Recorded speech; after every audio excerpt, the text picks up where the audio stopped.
Hello, welcome to another episode of PT Diecast Lounge. And here's my brother Paco, and we have a special guest appearance with Derek with Romano's Diecast. How you How's it doing, going? Tony, today? I'm great, and you, brother? Doing good, man. Doing Thank good. I you. hope I hope you're doing well as well. Yeah, staying cool in this heat in California. I hear you. Temperatures are Yeah. getting better here in North Carolina. Actually, Oh, we was nice. we was 72 the other morning in here. It was not bad at all. It was nice. Yeah, nice. Definitely agree. How's it going, everyone? Chris Davis, Brad, Eddie G, Paul Morales, Steve is there. Steve, Miniature Mustangs, Yes, Eddie sir. P, the Godfather. How's it Paul going? Morales. How you doing, Paul?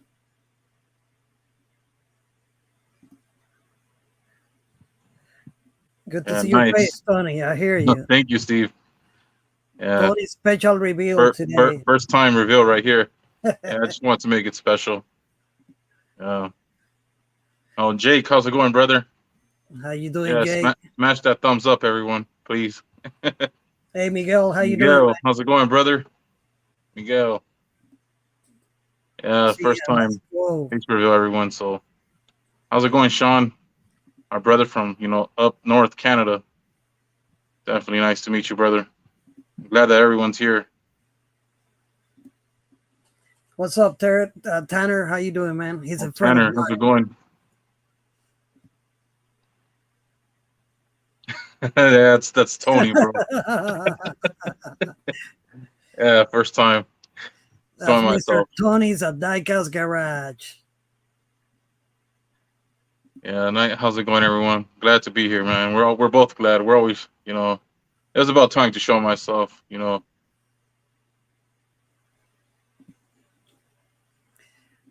Everyone saying hi to each other. Any good huntings this week, Tony? I found this Matchbox Porsche. This one, The this moving Carrera, part. yeah, recently, and I just thought this Carrera was nice out of that whole moving part that set. Because there were some Yep. other ones, but I wasn't really into them. But that one and some other castings from Muscle Machines, a Matchbox 5-pack of fire trucks. Yeah, Eddie P. That's awesome. Eddie P is in the house and Rodney. The only one I found this week, I went 6 stores and this is what I found. Oh, nice. Only one piece of this recolor Yeah, one. the recut of the Partridge, 69 Chevy pickup, but still a Yeah. nice find. The blue. Oh yeah, I Oh, mean it's still nice to have it. yeah, But all the other stuff was just simple uh, Rodney. fantasy stuff. Yeah, I agree. There's always those fantasy castings, man. They're like that's the one that everyone leaves behind. So, like, there's certain ones I would pick up a fantasy, like that one with the helmet, um, and some other ones. Yeah, Yes, sir, Mr. Derek. Derek, how's it going, brother? William Marquez. That's your That's my brother, I brother. believe, right, Yeah. Paco? Yep. How's it going? What's up, William? Hope you're doing well, man. Yeah, glad you're here, Rodney. Glad Andreas, everyone's how you here. doing, brother? Andres, how's it going, brother? Yeah, who the heck is that guy? Yeah, who I knows? hear you. Hey, Skip, how's it going, brother? We finally made it to be here. He's our brother down South Orange County area, I think, for me. Yep, Derek is in the house. Yep.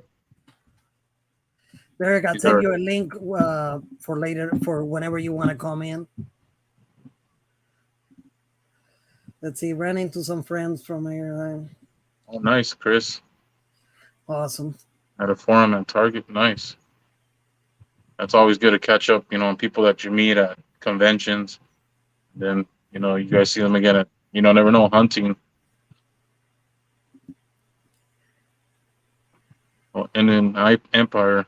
How's it going? Real fan. Hope you're doing well, my friend.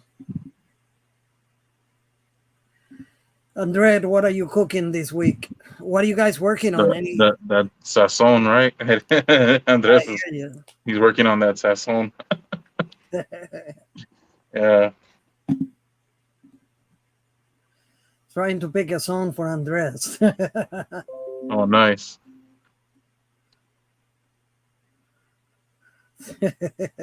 I'm definitely gonna, like always, he put some good music on his videos. Always. Oh, absolutely. Yeah, I People don't, agree, Andres. Yeah, people our don't community's realize, big, but bro. people don't realize, but you put a lot of time into that, man. Yeah.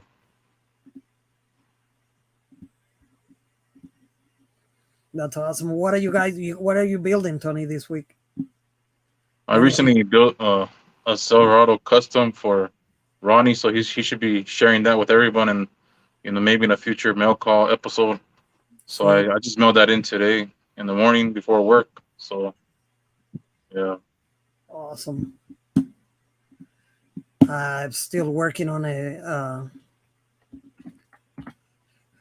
I'm still working on the BWT one. I was having almost done on two tones and everything, and it went back into the stripper. So it's our life. Oh, Sometimes happen. yeah. I was not happy, so if I'm not happy, I'm not gonna finish it. Yeah, sometimes it happens. Like you get a little bit of bubbling or orange peel, or yeah, Yeah, I actually you just was. don't. As I was doing the two tone, I removed tape and it lifted a little bit the pain. I could fix it, Oh, but I don't like it, so I took it out. oh, nice to hear, Andres. You said he got Stain Silverado, the Yep, Ford LPD police car. Nice. that'd be awesome. Yeah, getting busy on customs. It definitely takes time making them, like preparing them. Ronnie's All awaiting, and right, Ronnie. he will Yeah, share. I'm excited, for you, and there's some extra stuff for you and your wife too, brother. I got some stuff in there for him and Elsie as well to send. Nice.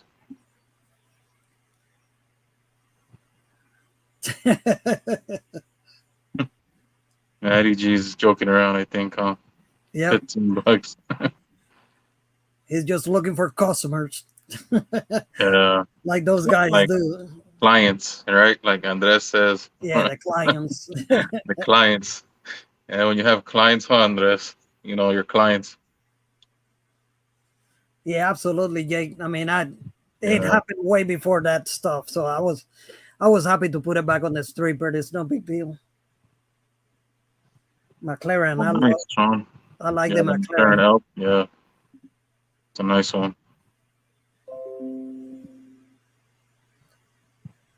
Thank you guys. No, you're awesome too, Rodney. You're Ever well. since I joined your channel, I always like, enjoy watching you too,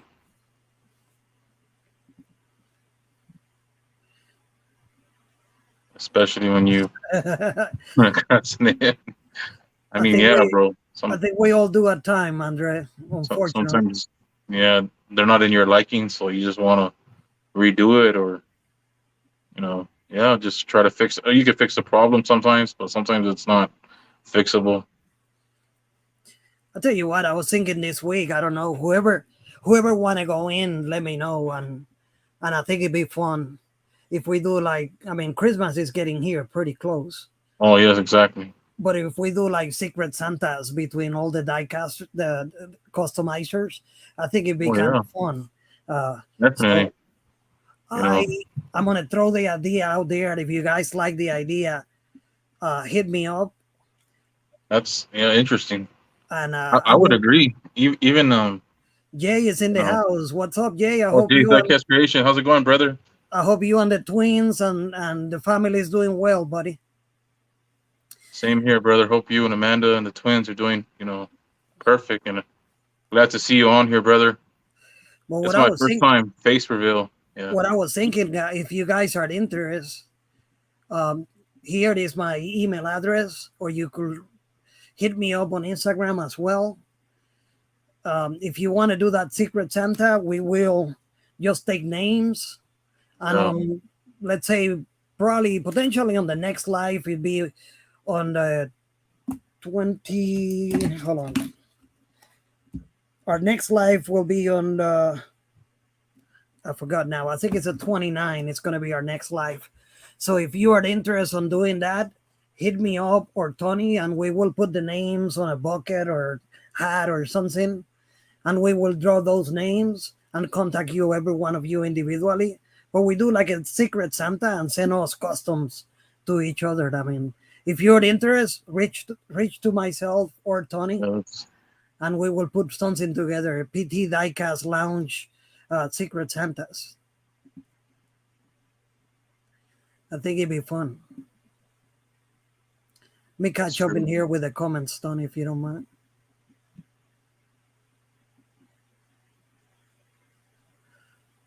Oh, that's a good idea. Andres is saying a point right there.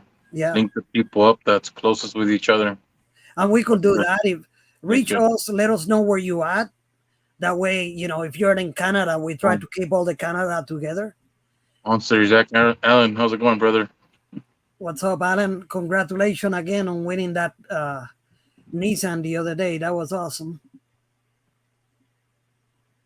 JD is alive. I hear you. Yeah, he's alive. Yeah. No, it's busy having a family, especially when they're young. Yeah.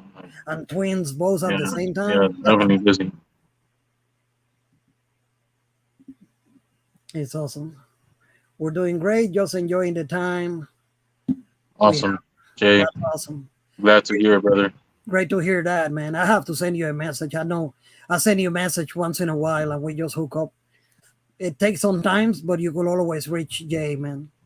Yeah.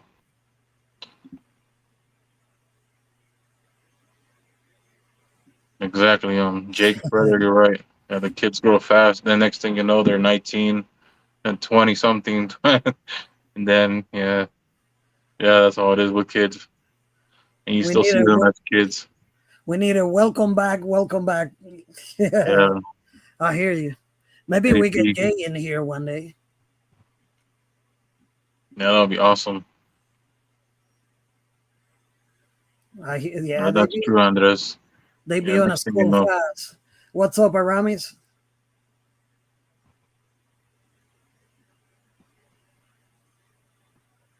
I don't know what is that. He's asking if we could do some diecast racing. Aramis Rodriguez.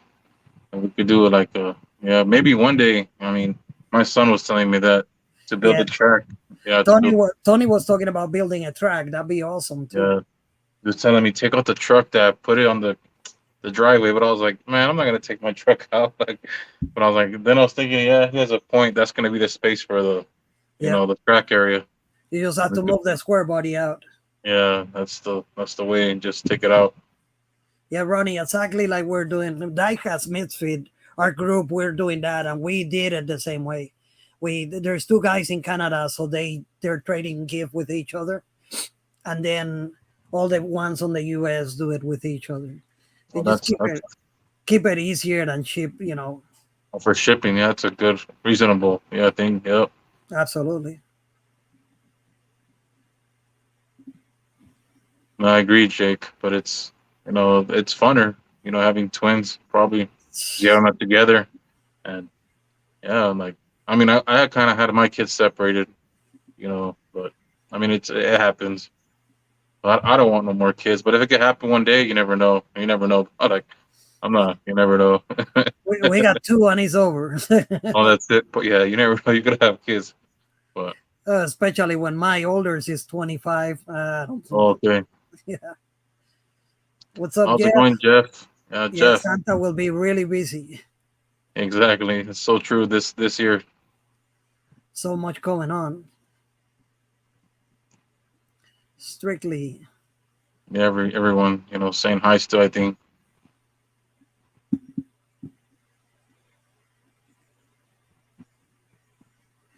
Well, All right, Sean. what I was thinking, Sean, was not making it public. Tony and I will see who you guys are giving it to, but we will contact people individually. Like I will contact you and tell you you're giving a gift to Tony, and Tony will have no idea it's coming. You know what I mean? Um, Potentially we could have all the address and give it to you guys. That way, people don't know where the gift is coming from. I think it'd be fun.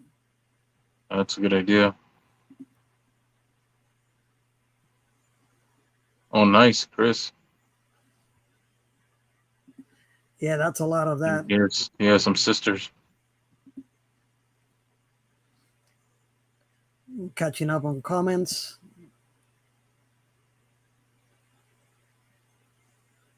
No, I agree, Jay. Uh, No problem, Jay. Whenever you have a chance, buddy. Yep, Jeff. yeah, I agree, Ronnie. And he's saying it to Jeff that Santa's little elves are gonna be busy. Yep. I know I got a Secret Santa already for Diecast, and I'm gonna build it hopefully this month and get rid of it and just have it sitting on the side because you get busy with the family and so on. Yeah. Especially if you're planning to go out, vacation or something. Yep. Andres, Leave it to yeah, Andres. he's just joking around, Chris. Yeah, Yeah, yeah, yeah. no, he's not. That's Andres for you. Yeah, Thank you, Jay. Yeah, it was a lot of fun and it was pretty exciting launching that. Ronnie did a killer job on putting everything together for us and continue supporting the group with all his support from there as well. But it's been a lot of fun, buddy.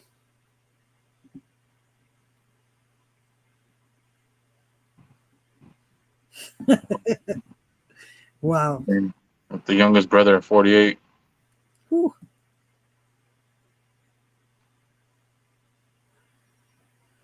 Yeah, Jake. Yeah, yeah. Awesome, Jay. It's A lot of people have been talking about the pinks. oh And yes, we're excited. God, I'm excited to. Yeah, I have, that's good to hear. It's still in a green light. That means I it's have two builds that are potential idea for that, man. And I'm looking forward for that.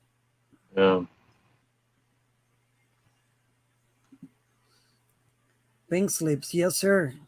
That was so much fun. That I mean, nobody could do it like Jay, definitely, because Jay put a lot of work into this. His narration, that dynamic, that energy was awesome, man. yep, I know Brad and I. He said, "Hell yeah, Jay." Brad and I, right after it finished, we was already talking about this year's builds. So Brad know what I'm building potentially. I mean, I got two different builds, uh, and I know it's gonna be fun. 16 kids. Oof. wow, definitely. What's going on, brother? Wade,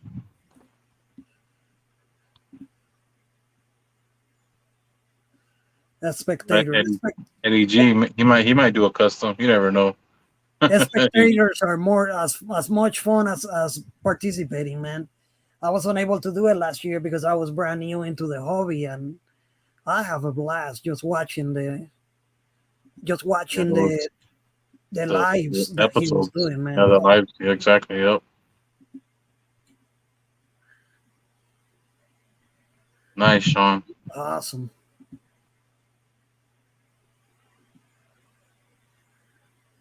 Yeah, that's for Right. sure. The bad weather could mess up painting. Especially if you're gonna be It painting makes outside. yeah, it makes I don't know if you're using rattle cans, but it can make them cold. Definitely.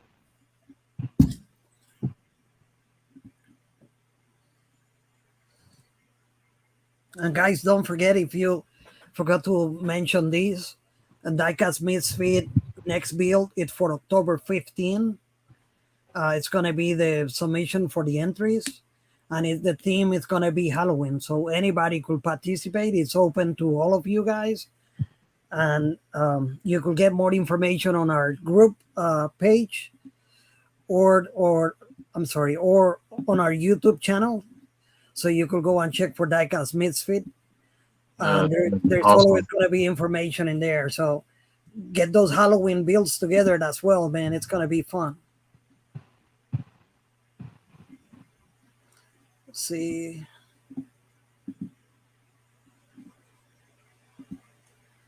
Hey, Danine, what's up? Hello, Deneen. Sorry, I'm trying to catch up with comments. I got pretty behind. Oh yeah, those flamingos on Jake's live stream. Yeah, he has those flamingos. Yeah, those was cool. That was a nice flamingo, bro. Definitely. Yeah. Yeah, humid. It's been pretty humid in here. What's up, Red Room? Bog, how's it going, Bog? Hope you're doing well, man. Hi, Bunker from the Nin.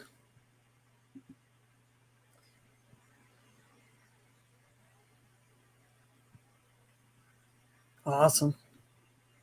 Yeah, it does take time, Chris. Yeah,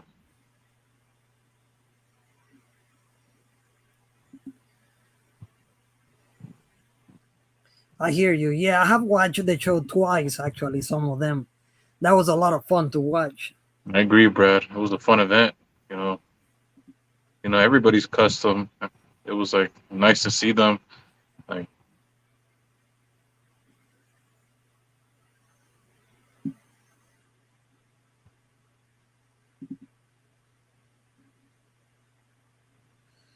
Man, but, I'll be honest with you. People that try airbrush will never go back, but there is a talent for everything. There is a lot of customizers that always use the spray bombs and they do a beautiful job.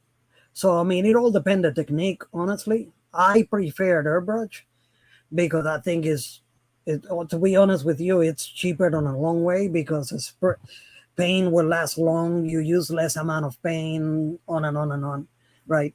But it all depends how you perfect your talent. Uh, Airbrush could be more controllable than the spray bomb, but if you have the proper technique, you could lay some incredible stuff. that's true. But yeah, I would try using rattle cans at first. Yeah, Absolutely. yeah. Try using rattle cans first, and then invest in a airbrush and compressor and everything, or even get a little small electric one. Those kind of Yeah. work too. I mean, it's the best way to start and see if you like the hobby. What's up, Pete? Man, I'm way behind on the comments. Uh, yes, there's going to be another pink slip tournament from Jay's Diecast Creation. Yep. I'm looking forward to that. Well, Charles is in the house. You got to smile, bro. Yeah, no, bro. Put Thanks, the bro. spotlight on Tony. Yeah, there's a smile. Police, Bog. police interrogation. Yeah,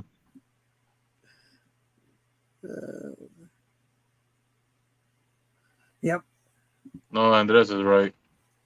Yeah, the cleaning of the airbrush it could be complicated at time too, but Yeah, that's when you true. get used to it, it's simple. But like I say, starting the hobby, go with a spray Yes. bomb, see if you like it. Pete's right. They do have those rechargeable airbrushes as well. Electronic and little ones. And Yep. no, muchly appreciated, brother. And Inland Empire. at any time, in or outside of the show, reach out to any one of us. If Yeah, we don't know the answer, we're gonna send you to the right person, man. He cracked up a smile. yeah. Yeah. Derek, he's so funny, man. No, exactly, Jake. Yeah, it's all like trial and error. You guys, you have to learn from somewhere sometimes. So I mean, if you guys like rattle cans, stick with rattle cans. So, Absolutely, and there is a yeah, lot of people that do yeah, amazing work with them. exactly. They, I mean, Derek is one that Derek uses rattle cans, and yeah. he could lay some beautiful paint jobs. Andres is another person I know that uses it. Andres, he uses it. Yep. I believe other people like Jake, yeah, Jason, What's up, Subi? Subi. Yeah, how's it going, brother? Um, yeah, first time face reveal, bro. I don't know if you ever seen me yet. I don't know yet, but yeah, Hello, LT, LT. how's it going? Hydro dipping. Yeah, Yeah, she does beautiful work with hydro dipping. that will be fun. Yeah, but it does take a few minutes. No, Rodney, I Yeah, agree, brother. Cleaning your airbrush needle and all that. Make sure you don't mix tapes, paints and yeah, it takes time. see you later, Jay. Have a great evening, brother. Derek, I see you in there on cue. Yeah. exactly, Sean. Yep. Yeah. Today was actually it's actually a nice day. It's not. I mean, it's kind of hot. Yeah, but It's 70 degrees in here now, man. It's just been a little humid, but it's beautiful. oh, nice. Well, I Well, guess. thank you. Yeah, a lot of people do say I have big cheeks. Thank you, Bog. Oh Bog. man, Much love to you, brother, and that's so funny. many others. But hey, he's so funny, Bog. Oh boy. There is Yeah, a bro. It's a hard. Yeah, it is hard doing hydro dipping. And definitely.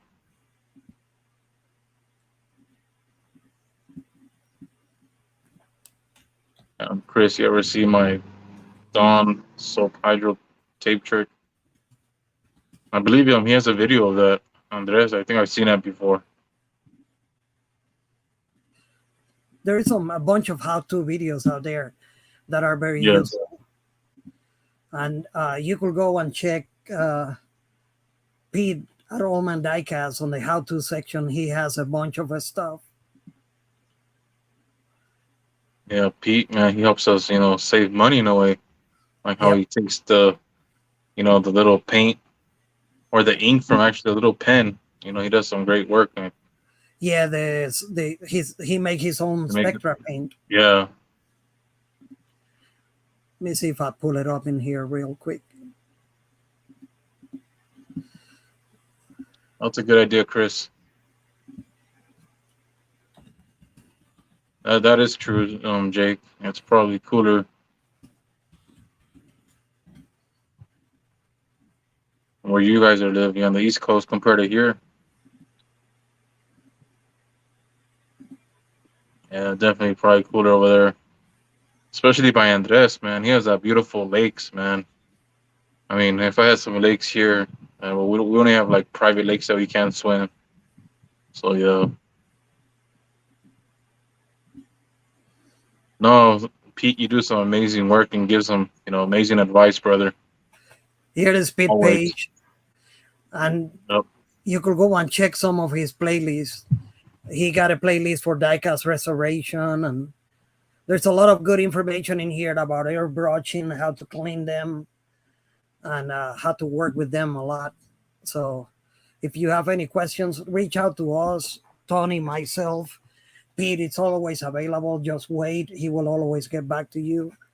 Uh, but you will enjoy it very much, man. Exactly. Let's go back to us. So we give it a acetone bath and clean it really good. Spray the second rubbing alcohol, then let it Yep. dry and warm up. That's It, good it, advice. yeah, it's really good to scrape it and then clean it really well, because then you got a good base for that paint to adhere. Exactly, because then you get those bubblies or orange pills, and no one likes those bubbles in your paint. Definitely not. What was your question, Deneen? Just so many questions going by All that right, it's hard. we're catching up, Deneen. Yeah. We apologize. Yes, actually, I have a plan build on a motorcycle, and I believe Pete was looking into doing a motorcycle as well. Yeah, yeah. That Honda Super Cub looks like a good, candidate for a custom, in my opinion. Yeah, Or yeah, I'm planning on doing something with that. Hey, Pia, yeah, I hope you're doing well, Pia. All right, we got in here the myth, the math, and the legend. Mr. Honest Diecast with us. how's it going, Derek? What's up, fellas? Can you guys hear me okay? Yes, Loud and clear, sir. Sweet. Thanks for having me on, guys. Thank you for being in here, man. I hope you're doing well. Yeah, my pleasure. My Hope you're pleasure. having a good week. Oh, yeah. Just burning the midnight oil, trying to knock out a whole bunch of customs. And, nice. To be honest with you, I really haven't been hunting that much. I've been taking a break on hunting because I don't know. The Diecast gods don't want me to find anything. So, yeah, just taking a break on hunting and focusing on customs right now, and yeah, just trying to knock out some good work. Awesome. It's been dry here for castings too, hunting. Yeah, for sure. Like it's Well, I mean, this is a good sample. 6 stores and 1 diecast. like you find other basically castings of other brands mostly, but yeah, Hot Wheels. Yeah, the cool thing about like when you're a hunter and a customizer, when it gets slow like this, you can actually go and try to like look for old stock and old stuff that you might want to like use for customs, or if you want to chop them up, if you got like a chop project ready, because that's what I found myself doing. And honestly, I've been like so gun ho about hunting for like the past 6 or 8 months. I really haven't had a chance to just relax and go out and just look and see what's out there, and see if I can think of some customs ideas. Yeah, I took my time probably about a month ago, and I went through a whole collection that I acquired a while back. And that's what I did. I segregate everything by brand. So I know if I want to build something on a Chevrolet, I know exactly where to go find it. Yeah. Or yeah, who to send it to, because I've been also just try to thin stuff down a little bit. Share the love. Yeah. Exactly. By the way, Tony, I totally agree with Bog's comment. I'd like really want to pinch your cheeks right now, man. No, yeah. I love the FaceTime. I've wanted you to do FaceTime for a while, so man. So thanks. Thank you, brother. I appreciate it. Yeah, a lot of people have been telling me, pushing me. Yeah, it's good. I mean, just so people can, I don't know. I mean, who do you trust more? Do you trust somebody that you see in person more, or do you trust somebody that you just text and you never see their face? So, I mean, that's kind of how I look at it. That's kind of how I look at it, because I kind of try to push people to, get on camera and show your face so that people can develop a relationship with you. So, it's good. It's a good thing. Thank you. Eddie did a porch trike, Derek. Yes, he did. He's shown me pictures of that, and it's insane. It is insane. It is crazy. Yeah. I'll tell you what. If anybody has like super like creative ideas, it's definitely Eddie, because he'll take anything and he'll make it into a monster truck, and he'll just put so many details, like chains and bottles and just all kinds of crazy stuff on it. Yeah, Eddie P. Yeah, I don't know. He's doing so much like customs in his garage, man. Like he's at the recent Ford Explorer for Andres, and then some for Eddie G. Yeah, he shares everything. He showed me some stuff in the morning. I don't know if he doesn't want me talking about it, but yeah, he's always doing customs in his own way too. It's not like it's his own particular way. It's not he's copying someone. So yeah. I go hunting for fun. I'll be honest with you. Like I went out yesterday and visited 6 stores. But for me, it's a way to get out of the house. You know what I mean? So if I find something, it's cool. If I don't, it's cool. I'm still working on other projects anyway, Absolutely. Yeah, that's why I always encourage people, if you haven't tried customizing, try customizing, because it's a great way to really soak up some time when there's no waves, or when you just can't hit a drop, just customize. I mean, I've been completely content for the past month. I literally haven't really found anything significant in a month. So, and it's easy. I mean, customizer. It's tough. Yeah, like it's not that easy hunting sometimes. Like it's been tough. Yeah, it's been tough, because it seems like every day somebody else is picking up the hobby, which is great. We don't want to tell people not to come to our hobby. We just want the right people in our hobby. That's all we want. I agree. But scalpers, is that how he says it's not about the money, it's about the cars, right? Exactly. I heard that saying somewhere before, and it sounds good. I like it. It sounds pretty good. I don't know. I saw it on a website. So I don't know. Have you guys talked about your roots, like as far as like what got you guys into collecting? That's If what you I was guys, going to ask you, actually. I Oh, was trying to That's beat good. you to it. That's good. That's good, man. We could share about that. Everybody. yeah, you go Yeah, first, Paco, if you want. yeah. Well, I mean, I've been collecting. Right. These was the origin of my collecting. Honestly, it was Hey, look at that. an old diecast my grandma brought when I was 5 years old, and it always stay here in my desk. That's what I always show it because it's right here beside me. Uh, that was my first diecast as a 5 year old. Then my dad was always into car racings back home.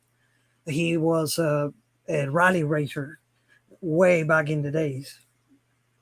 So I was always into cars, speed, stuff that go fast. Yeah, I was always fascinated as a kid, and as an adult, I still like it, of course. So I have always have the thing for Hot Wheels. I still have a few things when I was a kid, not a lot. That be one of them, that double decker. Uh, but the hobby it's always been with me all my life, actually, right? So I always used to have a few shelves in my bedroom full of Hot Wheels and stuff. However, I never start customizing until this year, actually. After some life-changing experience with my health and so on, I need to find a hobby that it was relaxed and nice, And it was a mix of all my passion from racing, customizing, modifying, and so on that brought me back into the diecast and I started experimenting with a little bit of stuff. So that's a little bit of everything from me on a little time, actually. About Yeah. you, Tony? Well, I started collecting actually like after my father passed away, and I just thought like that was gonna bring me closer to him in a way, even though he passed away. So because he also loved cars, and we had like a good collection growing up. Like I grew up in the '80s mostly into the '90s, so like once he passed away, I just like man, I'm gonna start collecting. So I started collecting more in the '80s and '90s, and then 2000s I kind of stopped because I had my kids at first there, so and then I started customizing like in 2021 when the whole situation of COVID started happening. I tried to find a hobby because I had some other hobbies like paintballing and RCing, but that was like just everyone does that, and so I wanted to do something new, and I was like, man, I should start messing with Hot Wheels, customizing and put real riders. And ever since then, like I just don't want to stop now. Like, and honestly, it gets addicting. It's too fun. Amen. Like, Amen. and it's actually a cheap hobby to get into. Everyone, like a lot of people might think it's expensive. Just don't look at it so much as the value. Just look at it as what you love. Like collect what you love. Like what so many people like Eddie G in the Bucker Diecast channel says. So just always, show, collect what you love always. And if you have extra, always give it to someone else too. Like that's what I'm always trying to, take part in this community. Share So the love, absolutely. share them off. Amen. Amen. What Yep. about for you there? Well, it all started when I was a kid.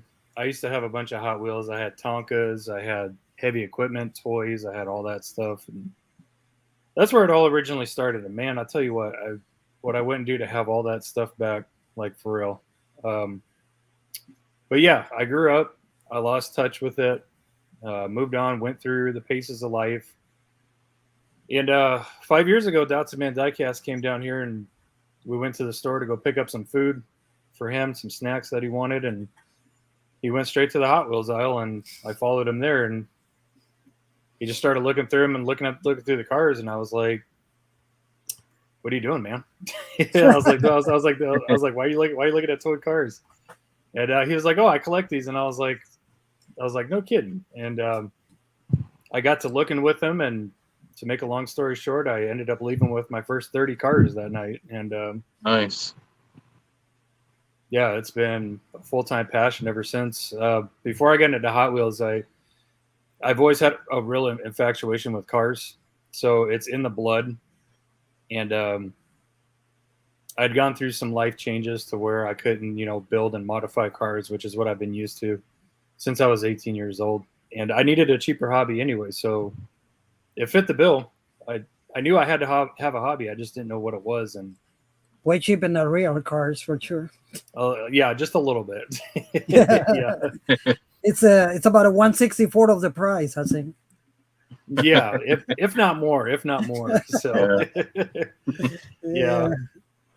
I've owned some really cool cars in my life, and I've been really lucky. And I've always been a JDM head. I've always loved JDM cars, like Skylines, GTRs, Hondas. Hondas are in my roots. That's what I first started building and racing and all that stuff. And so that'll always be there. But then the great thing about Diecast is that it really opened up my doors, my channels of interest, because I've always liked Porsche. I've always thought Porsche was pretty cool. But when I started getting into collecting them, that's like when my infatuation with them started. I'm incredibly passionate about Porsche. Like, I love no car on this earth more than a naturally aspirated flat six. It's just, it's just the elegance of those cars too, man. I mean, it's Exactly. just, yeah, it's classic. It's timeless. I mean, you can look at a 930 or a 964, and you can compare it to a 991 or a 992, which is today's Porsche 911s, and you see the resemblance, you see the heritage. It's a great car. I love them. well, the thing to me about it is you could look at a 911 on 1979 and it's a Porsche, and you could look at the ones today and you could still see it's a Porsche. You know what I mean? Yeah. That's one thing that's great about them. They just they built a model. They have stuck with it through all these years, and it still has that heritage, and it just carries down and evolves with the time. But you can clearly see the lineage in it. That's what makes it so special, at least to me. Awesome. Here is a good question for you from Steve. When you start YouTube videos? What's up, Steve? Just want to say what's up to my man, Miniature Mustang Steve over there. So I started filming we just crossed over our 2 years on July 7th this year. So 2 years from that date, 2020, July 7th, 2020 is when I uploaded my first video, and it was how to drill a Hot Wheel. So nice. Awesome. I had actually made that just to send to another YouTuber, a guy that I followed, that I looked up to, and that I admired. He's in the UK, and he was asking me how to do it, and I was like, well, maybe I'll just take this chance to just make a video and see how it goes. And I didn't know how I was going to send a file that big to him anyway without being, really detailed and explaining everything to him, because I wanted him to know what to do. So I was just like, I'll use the opportunity to post my first YouTube video. So yeah, my first video, it seems that I'm typically known as a hunting channel, but there it is right there. I mean, that's how it all started. It was a customization related video. So right. Hopefully. So for you that don't know, under Derek page and on his Diecast page, you could go to the playlist, and there is a bunch of how-tos, customizing how-tos in here, with a lot of great information that you guys could see all the time as well. It's really awesome. When I started the hobby, I used to hunt into these. Pete has a bunch of them as well, and there's a bunch of how-tos out there that really help you a lot. And I have to say, Pete, Mark from That's a Man Diecat, Derek, those was some of the videos that I used to live just watching videos after over and over and over. Yeah, thanks, Paco. Yeah, I mean, this is another reason why this community is so great, is because as far as the customization standpoint goes, we have all the bases covered. All the bases are covered. You can go to so many channels and learn how to do something, not just one way, but Yes. Various different ways. Use how to do the same thing, how to drill, how to tap, how to paint, how to strip. Everybody is different. Everybody does it a little bit different. So you can go through and you can pick the way that works best for you. But yeah, Pete's got so many good write-ups. Mark over at Dotsaman, he's got some write-ups. I've got some write-ups. There's so many. And then you have legends like Bare Metal Hot Wheels that teach you how to go even deeper into it. Zinc plating, chrome plating, all that stuff. Graveyard Diecast as well. Graveyard Diecast, yep, all those guys. I mean, they're legends. They're the ones that really open the door as far as what are we capable to do to these little tiny cars, Yes. But yeah, I've told Rodney this many times, but I think Rodney, because Bare Metal Hot Wheels hasn't posted a video in a year. I think Rodney, out of everybody in the community that I can see, I think Rodney's going to be that guy to kind of fill the void a little bit, because he's just really gone up and running, and as far as like 3D printing, and he just posted that video on how to print your own windshields and stuff like that. I mean, it's just great. I mean, I love seeing people come up with just all this stuff that's just so helpful to everybody. I'll tell you, if you want to see a cool video, go to Derek's how to and figure out what you use this for. Yeah. My friend, this was a life-saving. I mean, I love them. I got multiple colors, and it was an amazing video, and it's super, super helpful. Awesome. That makes me happy. Yeah, I was just, because I used to always crimp my axles, and I was like, what can I do to make it cleaner? And I know I'm not the one that came up with beaded axles. A lot of people have done it before me. But I think it's better now because we got a lot smaller beads to work with as far as this goes. So, but yeah, they fit perfect. They recess into the wheels perfectly. Everything's great. So glad it helped, Paco. Yeah, when I found that, it was awesome because I was actually working on my second custom, and it was the Double Trouble build for JDC. Okay. And the cool thing about it was the car was actually spraying pink, and I was able to find bits that was actually pink, and I used some Real Rider wheels from the Charger that are gray, 5 spokes gray, and that pink bit just recesses right beautifully in there. So it was super awesome. Yeah, they're perfect. Like in a lot of the newer age wheels, they fit into that recess hole like perfectly. So yeah, for something like I don't know, let me grab some wheels real quick. I'll just grab so you guys can know exactly which ones I'm talking about. There are some wheels that they don't work that great for, and this is one of them. Let's see if it focuses. These guys. So yeah, the bead will stick out like a little bit too far. I mean, unless you're going for that center cap, that really aggressive center cap look. But yeah, most of the new age like recess wheels, they work really good.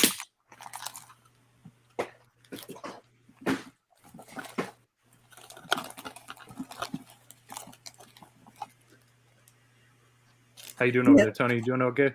Good. Yeah. So how long have you guys been customizing? Well, I barely started last year. I don't know, but yeah, I'm still not considering myself a professional like you guys, and nobody is a professional. I just feel like I'm like moderate, intermediate, I guess you could say. I don't think I'm a professional yet, but I'm trying to get there. But it's gonna take time. But yeah, just got to do what you love. Do it what customs you want to focus more on, and also what people like too. I'm gonna try doing that new that Porsche, that blue one. I'm gonna try to do a custom Porsche with that one. Restrip it and everything. Try to go with my own color and technique of it, and my own wheel swap with it. Yeah, exactly. Beautiful car. Yeah. Oh yeah. Because I like how the lights stand out. Yeah. Yeah.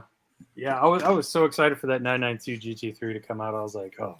Oh, it's a beautiful card. I have not been. I think I got one or two, but man, they are so cool. Yeah, beautiful. I wasn't when I saw the leak pics on it. I looked at the spoiler and I wasn't sure how I was going to feel about the spoiler, but the spoiler is perfect on it. It just for some reason in the leak pics, it looked like the spoiler was too far forward. It's perfect. It's exactly where it needs to be. And I'll be honest, these was actually my first porch. Oh, nice. I did. Yeah. Misfits, yeah. Misfit. I love how that one turned out. This one is going to a new home tomorrow. Oh, so, nice. Yeah. Nice. I think we know who already. Attached with this. Oh, nice. You're too kind, That's Paco. Beautiful. You're too kind. Thank you, buddy. Yeah. I appreciate it. What about the Derek, did you like the mystery model? I apologize, Paco. The one that comes in that mystery model. Oh yeah, the 992 GT3 mystery model. Yeah, oh yeah, that one was pretty nice too. Yeah. Oh yeah. Oh, I definitely do. Definitely. I'll tell you what, man. I was excited to find this. I never found this actually. I never found this. I got these from people. I still same here. I got it from Diecast Community Brothers because it was too hard to find here in California, brother. Yeah. Yep. Same here in Arizona. But man, I'll tell you what, the paint on that is so good. It's good, premium quality paint. It's crazy. Same with this one. I don't know if you've seen this one yet. The the GT3 RS. Oh yeah, the 997 GT3 RS. That was in I think old 5-packs and 3-packs. I think so. It was like in a 3-pack exactly. Yeah. Yeah, I got like a 3-pack or a 5-pack with that in there. I haven't opened it yet. I'm just like, I don't know if I want to. And then I actually start customizing in March of this year, and nice. I think my first custom was actually the build that we did for the kid. I can't remember his name. It was from Diecast Graveyard. Was it Luke's? Luke's challenge, actually. Yeah. That was my first diecast, and I went a little overboard, probably. You did perfect. Because I started molding some styrene on the back and do a spoiler, and then I did some body work with Bondo and stuff, and it was a lot of fun. I've done something similar because I used to do HO slot car racing, and it's a pretty close scale, but I used to do hood scoops and stuff for the cars back then. So it was pretty close to do the stuff. So when I saw that Mini Cooper, I was like, it needed a spoiler on the back, something that looked nice. Yeah, I definitely agree. Isn't it funny how like so many of us that are into customs used to do something else that kind of was similarly related? That's beautiful, by the way. I love that green. Yeah. And that was the green was a custom mix. Nice. Oh, I love those old minis are so cool. The spoiler, it's all blend in. You don't see nothing in here. It's all smooth. Beautiful. It took me a while, but it was awesome. That was actually my first casting, and I mean, I did tail lights on it and the stuff. I removed the engine that they have and did some mufflers. It came out beautiful. Nice. So I mean, I did a little bit with the help of Brad. I also have a driver inside with the steering wheel and everything that was 3D printed. Nice. You can see it a little bit. Nice. Nice. So I did a little bit of work with that it was awesome. So that was my first kit. Beautiful. And it was not bad, but after that one I was hooked. Then every time you have to outdo yourself, you know what I mean?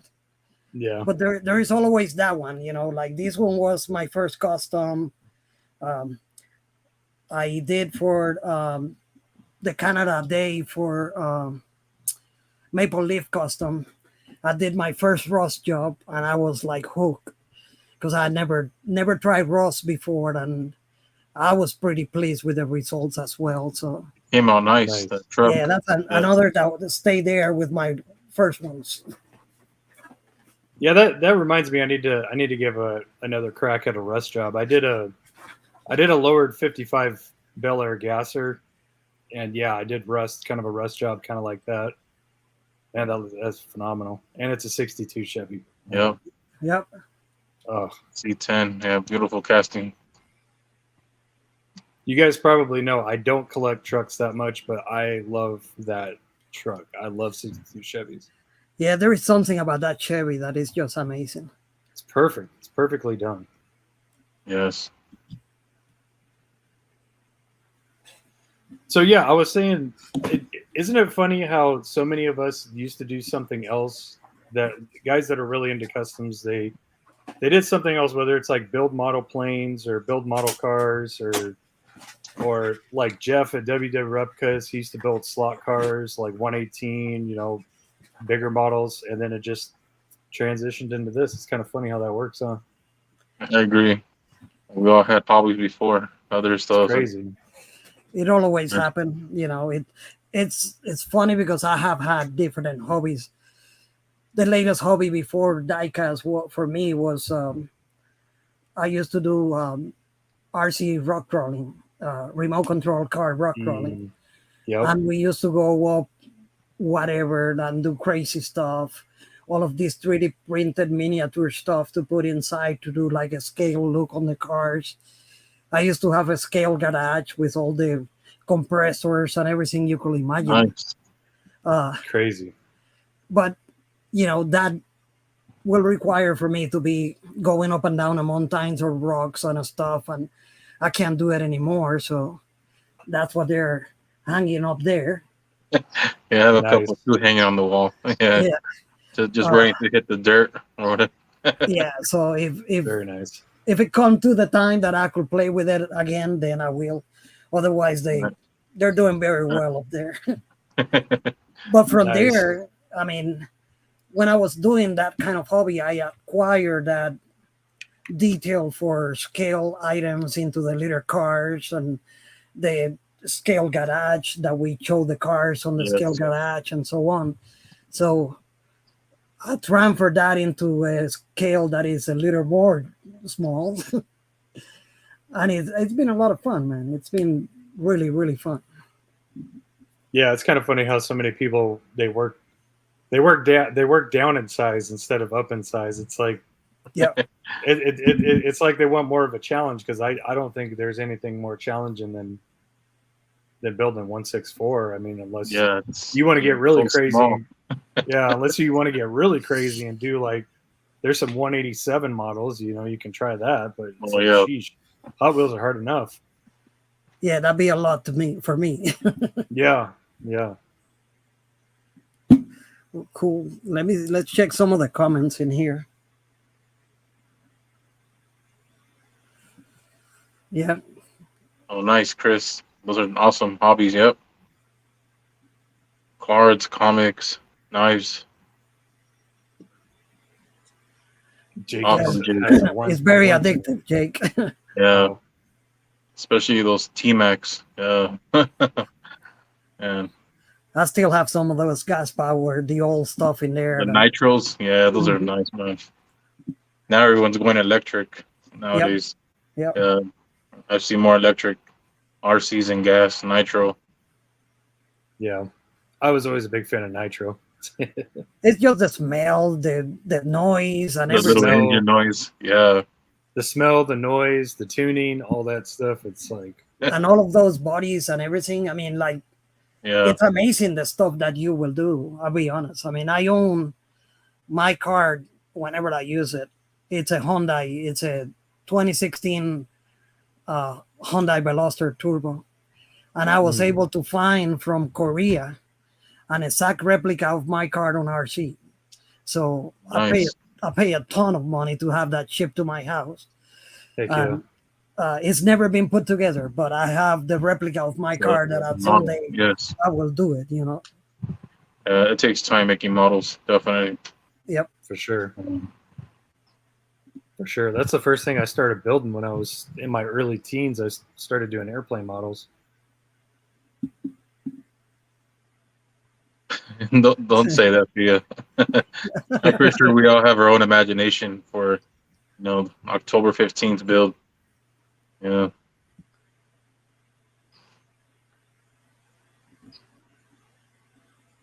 That would be a cool video, Chris is saying. Yeah, some people do burn their Hot Wheels. I don't think that's a good idea, but yeah. When I was a kid, I used to smash them. when I don't know, man. I remember back home, on the backyard, my dad gave me a spatula one day, and I'd create tracks and all the stuff. I used to have a whole city on my back porch, and Nice. when I was having diecast that was already all messed up, then I was having a section that I was having them smash, and there was like on the metal, like when you sell them for metal, and there was always a patch on a corner. It was pretty cool. We all do crazy stuff like that. Yeah. So what are you building today, Derek? I actually just wrapped something up. You guys want to see it? Sure.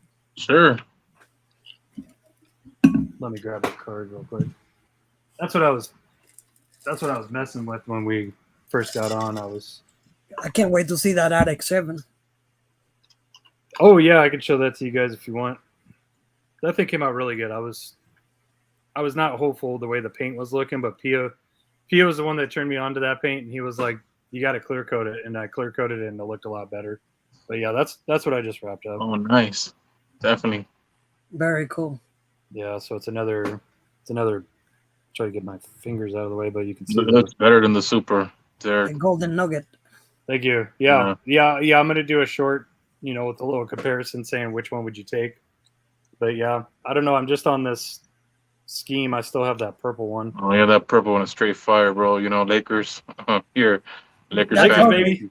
That purple is ugly. I have to send you my address. I gotta, yeah. Laker Nation, baby. Exactly. Tony, it's not too late to pull those green wheels off and put purples on. I have some purple ones. Oh, nice, brother. That would definitely be beautiful. Saying. I'll be beautiful. Just saying. I'll put it next to my Lakers. I have my little memorabilia here, so. Oh man, I love. I have a little shrine here. I love my Lakers. But yeah, here's that RX-7 that came out really good. Oh yes. Yeah, you made it short of that. Yeah, it is slammed on its huevos like nobody's business. Definitely. You probably can't tell, but I had to shave down that front. Where is it at? That front lip. Yep. I had to shave that because it was rubbing on that. That's how low it was. But yeah, trying to stuff 10 millimeters on these FDs, it's tough. I mean, when you lower them like 3 millimeters, like this one is. Yeah, especially when you want it rolling. Yeah, exactly. You want to make sure your car rolls too. Yep, it has to roll. That's a requirement. If it doesn't roll, I tear it apart and I do it again. Oh, awesome, Jeff. Yeah, I need some Laker decals. Yep. I do have some actually. But yeah, Jeff, if you want to make some, I'll take them.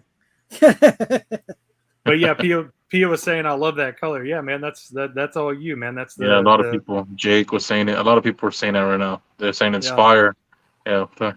Yeah, that's how we say, man. That's the Tamiya PS40 translucent paint. That's what that is. Nice. Huh. They look really nice. He put me onto it because I was like, because he had put me onto the teal that I used too. Because I was like, man, I want to do Spectraflame teal so bad because here's another that one. Oh, that's nice. That's a McLaren Elva. That's pretty. That's for Bare Wheels Diecast. They like convertibles with beige interior, so I was like, that'll be perfect. So I did that one, and he put me onto that paint, and then he went and he found the PS40, and I was like, dude, sweet, man, because I wanted Spectraflame pink, I wanted Spectraflame teal like super bad. No, I would disagree with you, Eddie P. With respect. Honda kind of looks like a Porsche. Nah, not even nothing. Yeah, they have their like they have their own unique body trim and everything. So yeah, I can't see a Honda. Yeah. Yeah. I love Hondas, but definitely they're not Porsche. Yeah, he's using his Misket, the tumbler, using the cup. Paco. Yep. Nice. I need to get into the polishing game, says Jake. Yeah, it takes a lot of time, but I mean, exactly. But it's very worth it. It's very gratifying. I mean, if you want, I just polish my head. You get like that polish my head. That's a good one, Pop. You get that Spectre Flame finish, Jake. Yeah, that's odd. I have never tried that. I gotta get into that and see how I came out. Just that's how you get that. That's how you get that RLC finish. Like Yep. Like so many of the RLC cars, they're like fully polished. I don't know if they just polish them or chrome plate them or whatever. But if you want your cars to look like RLC, definitely polish them. Do like a 7 or 8 stage polish, and just go to town on them. Just take the time. But if you want your cars to look super-ish, like this one is just brushed. That's just brushed. That's not polished. That's just brushed. But it kind of looks a little grainy. It looks more raw, undefined. If you want your car to look like a super, just brush it really, really good, and then take some polishing compound and polish over that brushed finish, and it'll look like a super. Exactly. Yeah. What gold did you use, Derek, on that? That's a metal cast. That's metal cast, yellow, gold, whatever you want to call it. Yeah, it came out really good. That's nice. That's the first time I polished a car and used that, and I'll tell you what. If you want that paint to look gold, you should probably polish it. Otherwise, it looks more yellow because I've done brushed yellow ones. So. What's up, Adrian? Adrian, what's up, bud? Big Adrian. Sorry, I missed your live stream. I was sitting there. I was sitting there waiting on Sunday for him to go on, and then right before he's supposed to go on. He was like, "I'm not going to make it," and I was like, "That's right, it's Labor Day weekend," and then he hopped on Monday. Yeah, I missed that one as well. I have to watch it. Yeah. What are you using for polish, Derek? Flits? Okay. Mother's Mag aluminum polish. Yep. Yeah. Yeah, that stuff. That stuff's the bee's knees. That stuff is the bee's knees. I used to use that on my any car that had chrome wheels. I'd use it on the chrome wheels. I'd use it on the mufflers and all that stuff. It works really it's a great product. Absolutely. I think, believe it or not, those products like that and Blue Streak are better than Flits, in my opinion. So I tried Flits, but I'm not really a fan of it. I've never tried Flits. Yeah, everybody has really high praises about Flits. I've never tried it, but but you could do good with Mothers, with Blue Streak. Yeah, it's like people put Flits up there. Absolutely. Exactly, Jake. I agree. I mean, he says Mothers is greasy. Great. Yep. There was something I can't remember. Yeah. I mean, then you clean it with alcohol afterwards. Like Derek says, clean your hands with alcohol always. Yeah. I always watch your, advice and tips of that. Exactly. Or have a spray bottle. Yeah, you have to have alcohol. Yeah, because your hands get too oily always. Your skin always has oil. Yeah. Yeah. It always has oil on it. So you don't want no giant fingerprints on top of the hood or the. Yeah. Now I'm like checking this EK because I literally just cured it today, and I was like, "Is it good? It's good. It's good." Well, there's a lot of people that touch it and they use gloves on purpose. I mean, I always have gloves around because of that. Yeah, I agree with you on this. Yep. Turtles have that greasy feeling. Let me grab something real quick. Snakes kind of have a greasy feeling. Like, I have a python. Actually, cold and I do soap and a toothbrush as well, and sometimes I use that mean green, not mean green. I can't remember something similar. Purple Magic, or I don't know. It's like a degreaser. Sometimes I use a degreaser, That might help. Yeah. But then on between, if I have to touch the casting by any reason, then I wipe it with alcohol. Yes. Yeah, like a lot of people were You could asking me, do that. what do I do after I polish them? I literally have I have 2 empty soup cans in my garage. One has my Rust-Oleum stripper in it with another can on top of it to cover it so it doesn't dry up. And then the other one, I have acetone in that one. So after I polish it off and clean it like really, really good, I'll take one of these Q-tips. You can get these at Hobby Lobby. Mm-hmm. These little pointed ones. Yep. They fit in the grooves really, really well. Like you can stick them under spoilers. You can stick them in door jams, like really hard to get places. Like dip it in either acetone or alcohol. Clean all that crap out that you can, and then just drop it in the acetone for however long you want, like 30 minutes or an hour or something. And then pull it out, wipe it off. Sometimes I'll even go another extra step and I'll use rubbing alcohol after that and clean it off. And then I'll let it sit out in the sun. Yeah, because that stuff gets your castings really cold, and you don't want your castings cold. You want them warm, for sure. So Jake is asking, did you use a Scotch pad or steel wool? I didn't. I know people that do, and they seem to get pretty good. Polish? Yeah, they seem to get some pretty good results. I'm trying to pull out a little. Sometimes I'll use this Dremel bit if I can find it.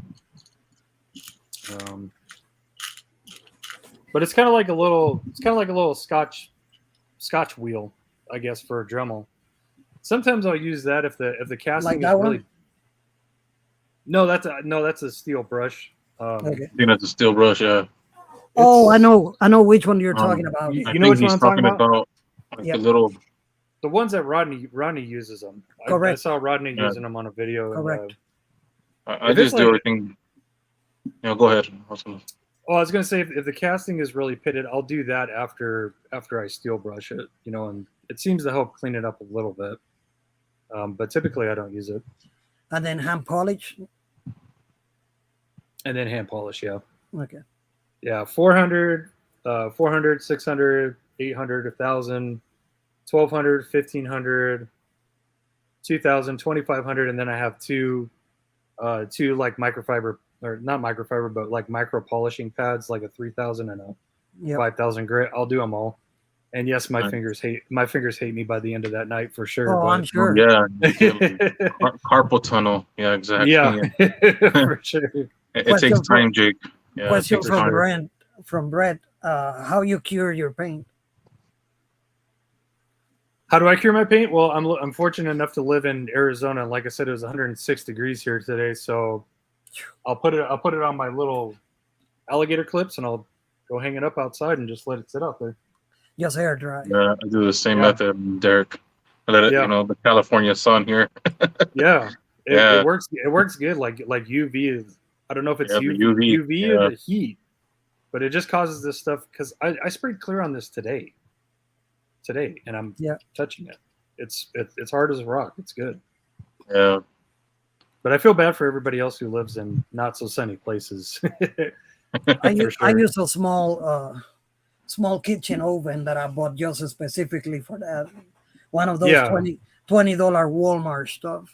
Oh, the little oven, electric. Yeah, or like Andre Cruz, he said he uses an air fryer to cure his, which is a really, really good idea. A good idea. I cannot wait until my wife gets a new air fryer so I can use that old one that we got in there. I can't wait. Air fryer for the winter time. Other people use dehydrator as well. Oh, okay. Yeah. Just to make sure to wear a mask. Subi, messing with acetone is pretty strong, you guys. Yeah. So wear a mask in case. Definitely gloves. And gloves too, exactly. Yeah, because they have some strong fumes. Yeah. Subi, try the Mother's Meg aluminum polish. You can pick it up at any O'Reilly's or AutoZone. That stuff has always worked really, really good for me. Nice, yeah. I use an oven similar to what I use. convention oven. Convection oven. I think he's joking though. I think. I've done it before. Right after the ribs or whatever the wife is cooking. Right after the brownies, or the chocolate chip cookies. No, just kidding. Good luck with that one, and we will see you in the newspaper, I guess. Yeah. That's a good idea. That's a good idea. I'll there we go. There's a Christmas present. That will get you yours. Merry Christmas, babe. Okay, now give me that old one. Bye. Have fun. Yeah. I play with acetone on the daily, yeah. Sure.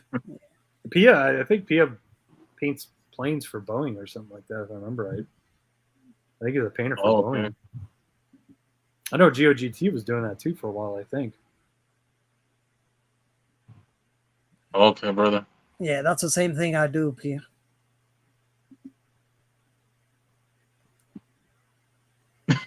Pizza rolls. Yeah, you got your pizza rolls on the other, or your DiGiorno or whatever. Yeah, I don't know if I'd do that at the same time though. Those pizza rolls might taste a little funny. The fumes, exactly, right? Derek, the fumes of the paint. Why did these pizza rolls taste metallic and it tastes like clear coat smells? Why? Yeah, the clear coat smells smells strong afterwards. Yeah, Rodney made his own oven with a light bulb, 40 to 60 watts.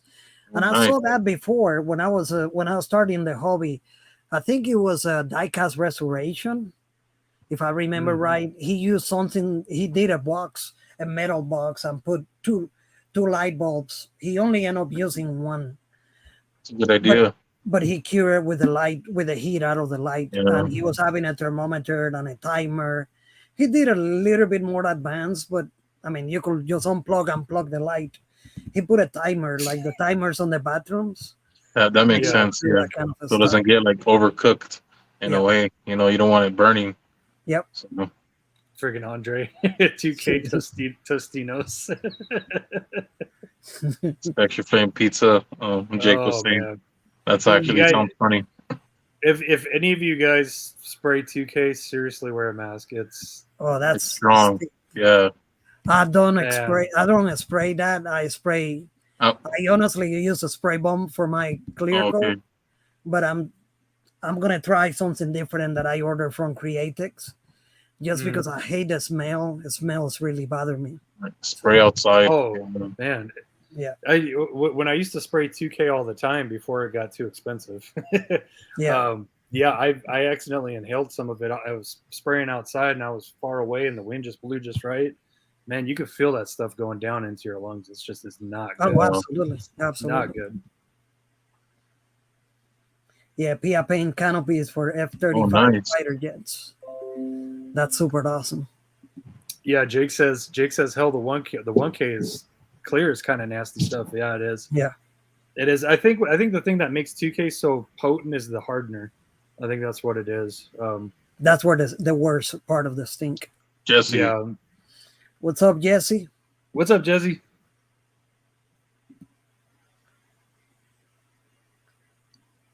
Good idea, Ron. Mm-hmm. Definitely wear a mask. Yep, a respirator. Yeah. They're your life-saving stuff. PPE is important. For sure. I mean, especially if you're using that wire wheel, everyone, I would recommend using, safety glasses no matter what. Those little brush hairs, they go in your eyes. That's it for you guys. It's going to be like some, Yeah. Those things are spawns of Satan for sure. Like, if one flies out onto the floor somewhere and you don't see it, and you're just walking through barefoot, it feels like a friggin' sword going through your foot. That's the only way you fill it, because if you're looking for them, you will not. Yeah. Or sometimes I'll lay my forearm on the desk and I might have a couple of things here, and I can't even see it, and just bink. Oh, there it is. Pops, and it pops right there. Yeah. You got to friggin' pull it out. I mean, Be careful with your clothes. It'll also stick on clothes too. Those little wire hair. That is true. That is absolutely true. That's awesome. Paco, check out UPB. Okay. Oh, hey Paco, I know that you're working on a T1 right now. Did I ever show Yes. you the finished one that I did? No, show it for us. I saw it short. Oh, nice. That's Yeah, the beautiful. short. That's Yeah, beautiful, bro. That's for my buddy Josh in Australia. He loves Those are monoblock wheels. Yes, sir. Martini blue. So it Nice. fit. Definitely, yeah. Yeah, it came Nice. out really good. I'm such a big fan of the monoblocks because you can configure them to the right size that you need. You know, there's three different tires. I think three, might even be four, three. Yeah, because they have the super stretch ones, which are these ones that I use on the Hondas. That's what makes them like really low, really 8 mil, gives them that stretch look. I love those. But they have low pros too, which are kind of like make them look more like real riders, and then they have the race ones, which are big and beefy. But yeah, just great wheels. A lot of people always ask me, what wheels do you use the most? And I'm like, well, I use real rider donors and I use monoblocks. They work. Yeah. You know. And I don't know if you guys miss it, but this weekend there was on sale. There was a lot of good sales. For Yeah, a monoblock? Yeah, it was like 50% off of some, but I think you had to get like the 100 set package or something like that to get the 50% off. But yeah, but it was a good deal. It was a good deal. Yeah, I wish I had the money for it. I wish I would have stocked up. I ordered some tires only because I've been playing with printing some wheels. Yeah, how's that going? Very well, very well. Actually, Tony has the first set of tires that I ever print, the wheels that I ever print on a casting. Nice. It was I have it right here out. Yeah. I couldn't believe how fast you printed a lowered 55 Bel Gasser base. Oh, I don't put many stuff. Those are the wheels that I use. Nice. Yeah, those look good. Those are actually OEM Toyota wheels. And I use some rear rider tires that I just pull it out. Nice. Yeah, it came out beautiful. But then I saw Monoblock will sell you the tires only. So they will. Nice. Yep. I jump in there and I think I bought like 40 sets of tires. Nice. Very nice. Yeah, I need to do that myself. Who's the new guy on the right? Who's the new guy on the right? The one that everybody want to squeeze the chicks. Squeeze the cheeks. Yeah, a lot of people have been commenting that. Yeah, it's Tony. How's it going, Jesse, brother? Nice that you're here. It's good, Tony. It's good, man. I'm telling you, showing face is really good. At least to me. Some people don't think it's a big deal, but I think it's a huge deal because you just develop a relationship with people. So yeah, keep it up. Yep, absolutely. Now we hear the voice and we can picture your face. I think it's hard for you to put yourself out there sometimes. But for sure. When I started the hobby, like I say, I mean, I spend the day in here at home most of the time. And to be honest, the hobby to me, it's escape from depression and anxiety and stuff that I've been going in life with. So putting myself in here, it was awesome. That's when I start doing the morning with Paco talks that I do sometimes, sitting on the back of the porch, enjoying a coffee, chatting about the stuff that I'm working on and so on, which as a matter of fact, it's been a while I don't do one. So at some point I will do another one. But the hobby helped me on so many aspects that it's incredible. But putting myself out there as well, it made me feel better, right? So that's when I start doing the morning with Paco. Was first time that you guys saw me in camera, and it was cool because a lot of people talk about how neat it was, just to see you in here, Absolutely. Yes. Absolutely. Yeah, and I know. How do I say this? I know that a lot of people go through, because Lord knows I've been through it. Yeah. A lot of people go through their stuff, and and they need a break from life. But yeah, Diecast is just so good for that. Yep. I know I can speak for a lot of people. Just saying, Paco, if you ever need anything, man, hit me up. I got you, man. If you just need to talk, whatever. Tony, you too, man. Anybody, you know, if you guys are going through something, and you know, let us know. You don't have to put everything out on the table, Absolutely, but absolutely. there's a lot. There's a Yes, lot. I agree. There's a lot of people that care about people in this community, and it's like the perfect Same. community for that. So Yeah, same here for both of you guys, or everybody. Actually. The community's been amazing. I mean, there is so many people that I talk behind the scene during the days, you know, that I just say hello or whatever, or we share projects or stuff like that, and it just keep me busy. You know what I mean? Other than that, it's just another day. So it's been awesome. It is awesome for me, and like Derek say, I'm with that. You know, even when you're going through situations and stuff, you know, it's easier to talk to people. And if I go through the stuff, I know what is on your head, man. I know how things are. You know what I mean? Yeah. I've been pretty fortunate to be here, and so I share my time with whoever, and you could always reach at me at any time. The only time I don't reply is because I'm sleepy, and you never know when I'm sleeping, if it's during the day or if it's during the night. Most of the time, it'd be 5 o'clock in the morning in here, and Tony and I are still talking. You know what I mean? But then I sleep during the day. So, sometimes I'll be up like late. I'm just like, I did this a couple times, Paco, and I sent you like a picture of a customer something I was working on. I was like, he's probably asleep. He'll see it in the morning. He's like, that looks good, man. Like 2 minutes later, I'm like, still up, and I know he's on East Coast time too. So holy cow. Yeah. Well, I normally go to the bed pretty late, but I went through a time that, man, I stay up 38, 40 hours sometimes, and I never go to sleep, you know. So I'm always around. I'm not always, always joking or chatting or sharing projects. And Andrea and I, we chat a lot. Tony and I, we chat a lot. A bunch of you guys, Derek and I, we share sometimes. Everybody's like that. Yeah. Yeah, it's good, man. It's a great break from the everyday world, you know? Yep. And that's what the hobby is all about is, the community is so great when it comes to that. That is just amazing. Oh boy, look at that. Rodney. He's working right now for you. He's gonna print out. Gasser base, nice. Yeah. Nice. I'll tell you that gasser, let me find it in here. I still have not worked on it much. Yeah. I mean, and when I say much, it's really I have not worked on it at all. But it's gonna look super cool. So you're gonna change the body. You have to hack the interior pretty good, which I hack it a little bit more.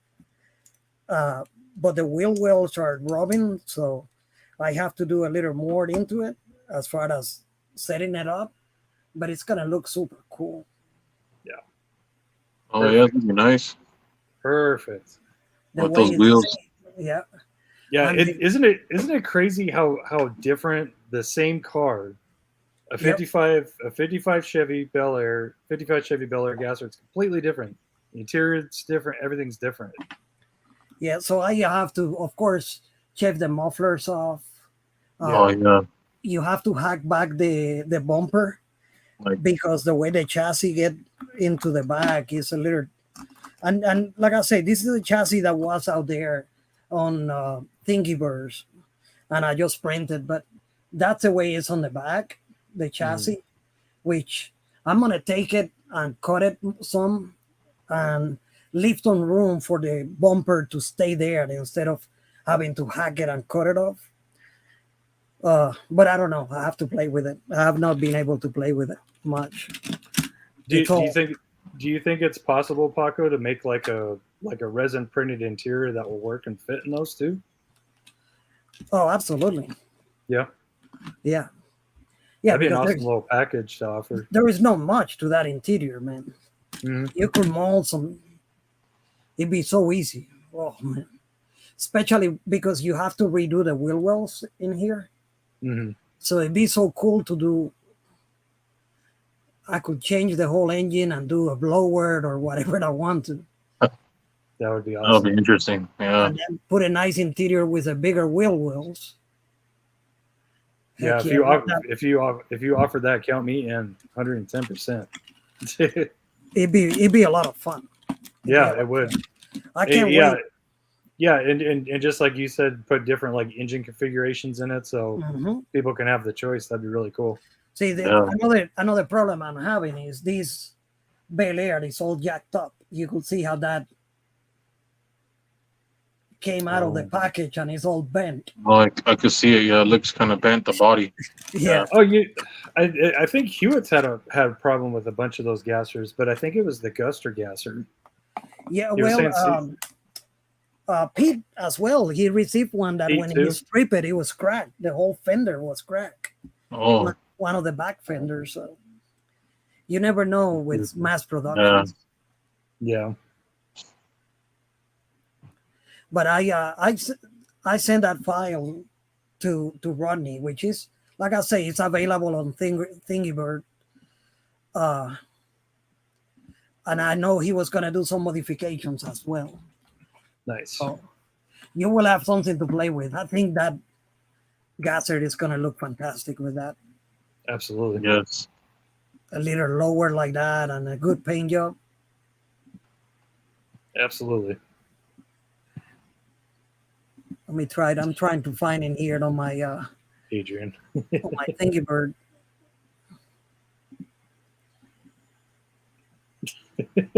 Keep a PG. PG-13, can we? Let me show you in here. Play with cars. Yeah.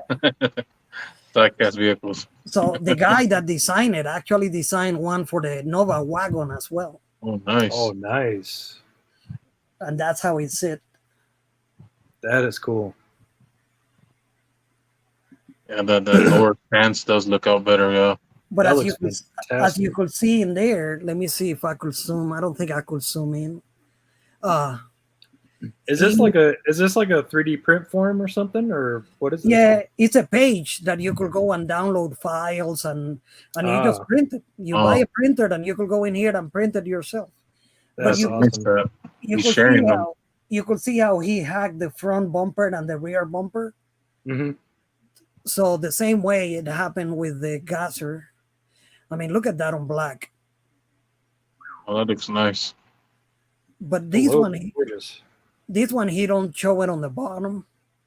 He painted on white. That's what you see, that grill in there. Yeah, man, that looks good. But yeah, you could. Let me put the link. I'm gonna put the link in there on the chat for you guys. If you guys have 3D printers and want to play with that, it'd be awesome. But I mean, they're totally usable files the way they are. It's just for my style. I'd rather do a little bit of changes to it. So Paco, how much does it cost to invest into like 3D printing? It's not really expensive these days. I bought a Lego. It's a resin 3D printer, and I think it was below $300 for the printer. If I remember right, it was like $250 when I bought it, and then the resin, a bottle of resin is 1,000 milliliters, and it costs somewhere around $40 to $50, depending the color, depending what you're buying, because the resin is what actually get cured with a UV light. Mm-hmm. I normally use one that is water washable, so you could rinse it with water, but it cannot be done on the sink because it's really, really nasty stuff. I mean, you got to use mask, you got to use gloves when you work with resin. The smell is a strong, if it's not a water washable. If it's a water washable, a smell, but it's not as strong. But what I use is I have an ultrasonic bath, and when the parts come out of the print, I put it in the ultrasonic to get washed. Then I rinse it with water on another bucket, and then I put it to cure on a UV light. And a UV light could be like the ones that the woman used for the nails. It could be anything that will cure it with UV. I bought from the same company as Lego. They make a machine that actually turn and has UV line that are actually hitting it as the table is rotating. So it helped with the curing time. And Wow, it's like $100 for that machine. that's But fast. it was, That's fascinating. I I've mean, you always still, wanted to do it. Always. you still, if you want to go the cheap way, I say a little bit over $300 and you're right there. You know. Fascinating. I got so many ideas playing in my head that I would use that thing for. Like seriously. I know it's if I dedicate too much time into that, then it will take forever because I will never customize. I will just play with that. You know. Yeah. And there is a page. It's this page right here. Let me show you guys. It's actually from Autodesk and it's called Thingiverse. And these actually allowed you to do 3D drawings. Like this is inside of my file. And I was working with these for the BW. Oh, okay. Like a roof rack with a. And it's a roof rack surfboard? it was a roof rack with a surfboard and a cooler. How cool is that? But you could design all that stuff in here. Like, I mean, that's what I actually designed. A bunch of stuff. This is not designed by me. This was somebody that designed it. But this is the interior for the Datsun 710 pickup truck. Oh, That is fascinating. And it still is rendering right now, but that's the interior for that truck. oh. How long did it take you to pick all this stuff up, Paco? See, my line of work, it's always been with computer designing, engineering, and stuff like that. So that's why it's so easy. It's just easy to pick up. It's easy for me. I'm a computer technology kind of geek, so it was easier for. It was really easy for me. Like this in here that I'm trying to pull it up. This is a Ferrari 308 meters that I'm replicating for the friend. That a friend has I don't know, it's like a 110 or maybe bigger scale car. That's fascinating. This is a scale battery that I made when I was doing RC cars. I made the scale battery like an Optima with the tray. Oh, nice. How freaking cool is it does that? look like the little Optima battery. Yeah. And I actually have that. I have that actually. I actually print that for the 164. I print the same design. Yeah, I agree, Jesse. Yeah. Yeah, this is fast. This is a whole nother rabbit hole. Rabbit hole. Well, that's what I say. You know, when you go into that, it just gets really, really crazy. This is probably not the best sample, but yeah, here it is. It's gonna be tough, but that's. Let me see my hand. That's a battery tray right there. Wow. Okay. For the 164. And that'll be pretty neat though to put that back of a truck. Little Optima batteries. Yeah. And here it is, the Optima battery. Yeah. To put that tray with a little Optima battery, paint it yellow or red. Definitely. Yeah. So small, such precision. I love it. There is many stuff you could do, man. Like this is the rack that I did for my Datsun 510 wagon. When I did that wagon. So I mean, you could expand. There is a stuff that you could download, free downloads that work.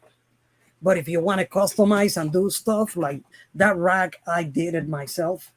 That's exactly how I did the roll cage for that porch that you're gonna see pretty soon. You could get into designing and it take times.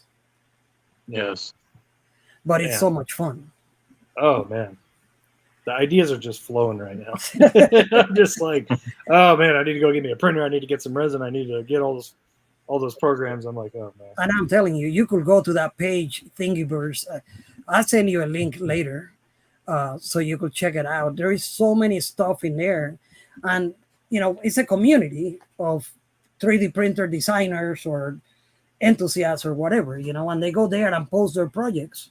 Then you could download it, and the beauty is I could download anything that is done for another scale and just calculate it and rescale it. If I take anything that is 110 scale, there is a bunch of stuff in there, and I just resize it. Like that battery, the Optima battery was a perfect sample. I did it for the 110 car, one of my RC cars, and then I just resized it and did it for the 164, which I have never used it. Could you imagine trying to print that battery and that battery tray setup for a Hot Wheel? For what? Could you imagine how tiny it would be? Oh, it will be. It will be small, but yeah, it's very small. I'm gonna share something, and that project was actually that battery was actually a project that I've been working on and I have never finished because it's another of those. I keep going with it later. But this was actually, and Tony has seen it. It's going to be pretty crazy. But I can't remember what superhero was this van. But this was actually a van, a cargo van, a premium car. And I hacked the roof. Oh, okay, nice. And I made it look like that. So I cut the roof line in here all the way back. Yeah, that's the MBX van. Yeah. Yeah. And then I put those rear rider tires.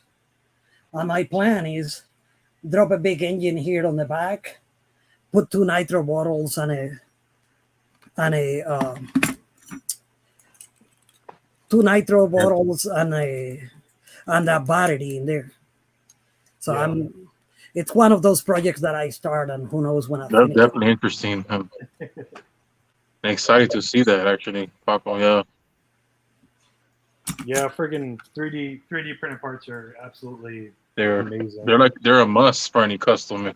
They actually make it stand out. Like they make a good place. They have a good place in our hobby, definitely. Yeah, Rodney sent me a whole bunch. He sent me some turbos. I don't know if you'll be able to see them in the bag. Oh, nice. Little tiny itty bitty turbos and friggin' steering wheels. Yeah, I've been using these like crazy. I'll tell you what, one of the best things you can do is cut out that big blob of the steering wheel in there and put a real one in there. See, the idea is it's a big difference, Derek. Huh? I bet. Yeah. Oh yeah. The idea is put that twin turbo engine back there. Let's see if I can. I'll drop it. Yeah, they're so small. It's okay, Paco. I understand. Yeah, they're so small, man. The little engines. That's the engine that I plan on. That looks nice. There. That's cool. Are those turbos sitting on that thing? Twin turbos? Yeah, they are on the engine already attached to it. Nice. That's friggin' badass. That was badass. It's like a twin turbo LS. It looks like an LS engine. Yeah, it's an LS, a twin turbo LS. Yeah. I need to get me some of those. I got an idea for like an S13. See, and these ones actually come with a dump, the exhaust dump. Oh, nice. Oh, nice. That is perfect. Yeah. That is cool. And I mean, you could always open this file and cut not physically, but in the program, you could cut the stuff and just release the turbos out of it, and I could print the turbos individually. It's some cool stuff. Yeah, there's a whole world. You just set it up for what you want to use it for. Yep. Exactly. Awesome. Many nights of no sleep in there playing. Absolutely. Thanks. But let me go to some questions in here. Yeah, here's a comment from Ronnie. Yep. There you go. Nice. Do the quality of those printers, are they pretty stout all the way around? Like, of course, you don't want to go too cheap, but I did very little changes. The printer that Rodney is talking and the one that I have are pretty similar quality-wise to me. And most of them, you don't have to do much out of the factory. Like you buy it, set it up, And most of the changes that I have done on mine is tweaking for my liking. But the way that come factory, you could print pretty much anything. Trying to find in here. This is actually the test print that came out of that printer. Oh, nice. And you could see those letters in there. And on the top. Very nice. There is some letters on the top as well, but it's hard to see. But in the inside, there is floating stuff. You see like that floating DNA in there. Yeah, it's like a little strand. Yeah. And there is cool. Like a stairs going up. And these was print directly out of the printer, no changes at all. Right? So wow. I bought the printer, dropped the resin, and printed. So, I mean, this is what they call a sample print from factory. But these in here, the inside has letters that say printed by whatever. Printed in 3 dimensions. That's what it say. It's hard to see it in there because of lighting and stuff. But they're solid out of the factory, honestly. And you could go to websites like I just told you and download the stuff and just print it. I mean, if it's free, it's anything you want to, you could do with it. Most of them, you can modify them. Too much of the structure. But like the modification that I want to do on that gasser, cut that base a little forward and stuff like that, you could do it with no problem at all. You know, so it's pretty interesting.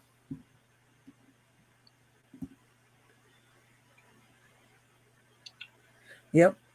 There's a lot of people actually. When I got into 3D printing many years ago, I bought a 3D printer because a good friend of mine bought it, thinking that it was a great way to make money. You know how that goes. To make money.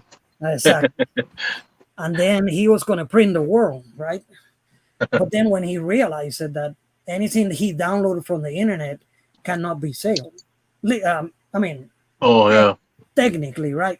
Like a trademark. Yeah. Because trademarks or stuff like exactly. that. Right. Yeah, the copyrights, right? Yeah.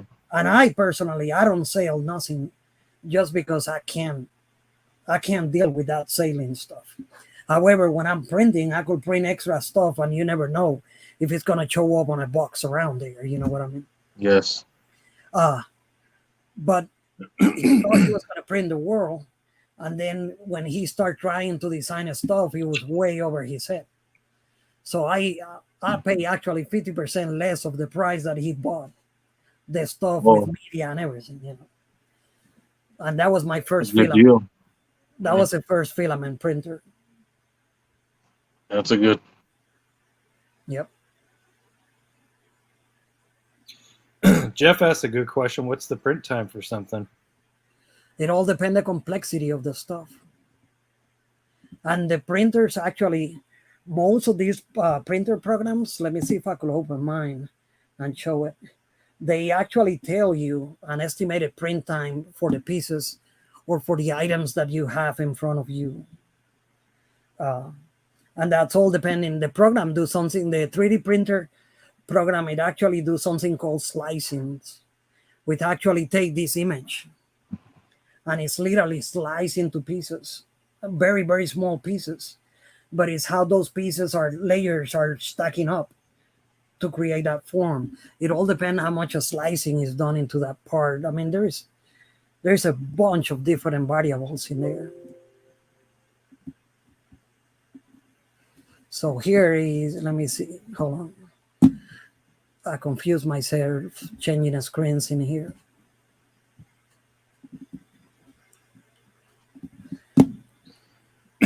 Man, I'm getting learned today tonight, man. I'm learning a whole bunch of new stuff. Like this is a program that I use, and that was a gasser that I print, and these are the wheels. Nice. Bidlock wheels. Oh yeah. Bidlock wheels, Derek. I love it. I love it. Killer on the front of the Honda. These are 7.5 millimeters. These are 8 and these are 8.5. This set in here, the 8 and the 7.5 is beautiful on the drag Honda, just saying. Nice. I want them. So when you slice it, I can't remember what is it. I think it's here. There is a section in here somewhere. I can't remember now. But it shows you how much time it's going to take, and also in the printer as well. But Okay. all these are support, because the parts, got to remember when you print it. So when I print this part, it's hanging upside down. Mm. Okay. Right? So as I print the bottom layer, there's no problem. But when you got this shoulder, there's not going to be a problem because it's a small change. But on this big shoulder, you may have to put a support. And that's where you see the wheels having those little legs. Yeah, that makes sense. Yeah. Those are supporting the material that is going to come down. And Okay. This piece right here is actually print with no supports at all. Right? It all depends on the design of the parts. That's and awesome. When you saw the 55 gasser, it was flat because it's a chassis. You could print it flat and it's no big deal. But I mean, gosh, we could be talking until tomorrow about it. I know. It's a lot of fun. That's but so then cool. then your head starts spinning on. You're gonna make me invest in one. Probably get one, maybe tomorrow. Yeah, me too. Me too. Guess what I'm Yeah. going to be looking at tonight? I'm going to be looking at printer prices tonight. Your head starts spinning, and you start thinking, "What else I could do?" You know what I mean? Oh yeah. I'm thinking like front lips. I'm thinking spoilers. I'm thinking diffusers. I'm thinking seats. I'm thinking everything. And there's crazy. There is a spot that truck not the truck, the van that I show you. I actually print a spoiler for it, and it was really cool. That's one of those that I had to end up putting it back into the stripper. But let me see if I could find that spoiler. Paco's like that friend that just keeps you broke because he keeps showing you cool things. Rodney will too. Let Rodney talk to you about that. There is a spoiler. That's nice. Wow. That's one of the. I mean, there is many spoilers. You could make a spoiler so easy. Yeah, you should do one. You should do one of those chassis mount spoilers, and also like the gooseneck that comes on the 992 GT3, the Porsche that we showed earlier. There is a bunch of those. Yeah. Yeah. Do like gooseneck spoilers. That'd be cool. Oh yeah. Oh, there is some down there. There is the one for the Porsche. Oh, yep, nice. There we go. Nice. And then the thing about it is you could change the size, right? So when you select the part, you could go into scale, and I could change that part to do whatever I wanted. Wow. So you could take that and measure the car that you're working with. Let's say you want to put that on a BMW, which it will look kind of cool on a trunk of the BMW. You could shrunk it and make it proportionally look for the BMW. You know what I mean? Yes. It's ridiculous. Just endless possibilities. Yep. That's cool. Nice. That's good, Elsie. Yeah, but I mean, we're chatting in here about that, and you're saying I'll be one of those friends that get you broke. Talk to Rodney. Rodney will get you there too. Yeah, Rodney too. Yeah. Jeff too. Jeff too, because Rodney is like me. We like to play with the stuff like that. You know. Yeah, Jeff too, because he gets your gears turning about decals, printing water slides and stuff.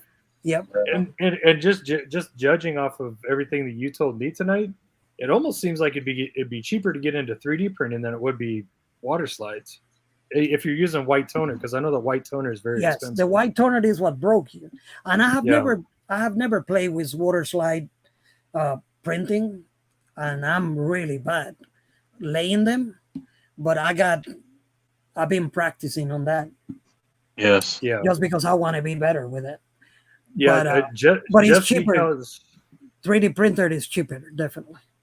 Yeah, Jeff's decals are so good. I've Yes. never used a decal that lays better, easier, and is as manipulative as Jeff's decals. Never. Well, these are Jeff right there. Yep. Nice. There you go. It's a nice bug too. And that's my logo in there. That's first time I use his decals, and they're really cool. But I'm super bad with decals, so I have to practice. I have to practice. But he did some beautiful decals for me. Yeah, they're so easy. It's like half the time, if not 3/4 of the time, you don't even need to use decal set on these things. I mean, they lay so well. Yeah, I got a bunch of decals that came that I got from him, and then we got our misfit. Nice. Yep. But I don't want to use the misfit until I feel better with my decals. Yeah. Yeah, I put one of those misfit ones on the bottom of my build. I didn't really have a space for it. On the porch, I was thinking to put a misfit in here on the spoiler because I think it would look really cool. But I was not up to damaging one yet. So I was like, I leave it clean because I like the clean builds. You know what I mean? Yeah, absolutely. So I left it as it was. Yeah. I'm going to see if Jeff can build, if he can do the decals on that 992 GT3 Cup that I sent you, the one that looks like your build. Yep. I want to replicate that car. Yeah, those would be nice. Are cool. It's a bad mamma jamma. Hey Tony, real quick, what are some of your favorite castings? I don't think I ever got that or learned that. What are some of your favorites? The Nissan 720s, but they haven't made a Nissan 720, so the closest one is a hard body or 620, and then the Nissan Skylines, any Skyline, and 510s, and Corvettes mostly. But nice. I collect a little bit of everything. Like I have quite a few, Porsches and Dodge, and Chevys, some Fords. But nice. And then Paco, what's your go-tos for your collection? Like, what are you mostly into? The thing that I can't pass is the Honda hatchbacks. I have a bunch of Honda hatchbacks. Yeah, they're nice. Just because I grew up back home. Back home was when I grew up. Toyotas, Hondas, the Samurai Jeeps, which made. That there was a casting made similar to that. Yeah, that's. Those are beautiful colors, man. There you go. That's the stuff that made me a little nervous. You know what I mean? Yeah. But like those wide EK bodies, the EK9 body, that hit right exactly when I was coming back into the hobby. Starting my customizing hobby. And I'll be honest with you, there is a few boxes up there,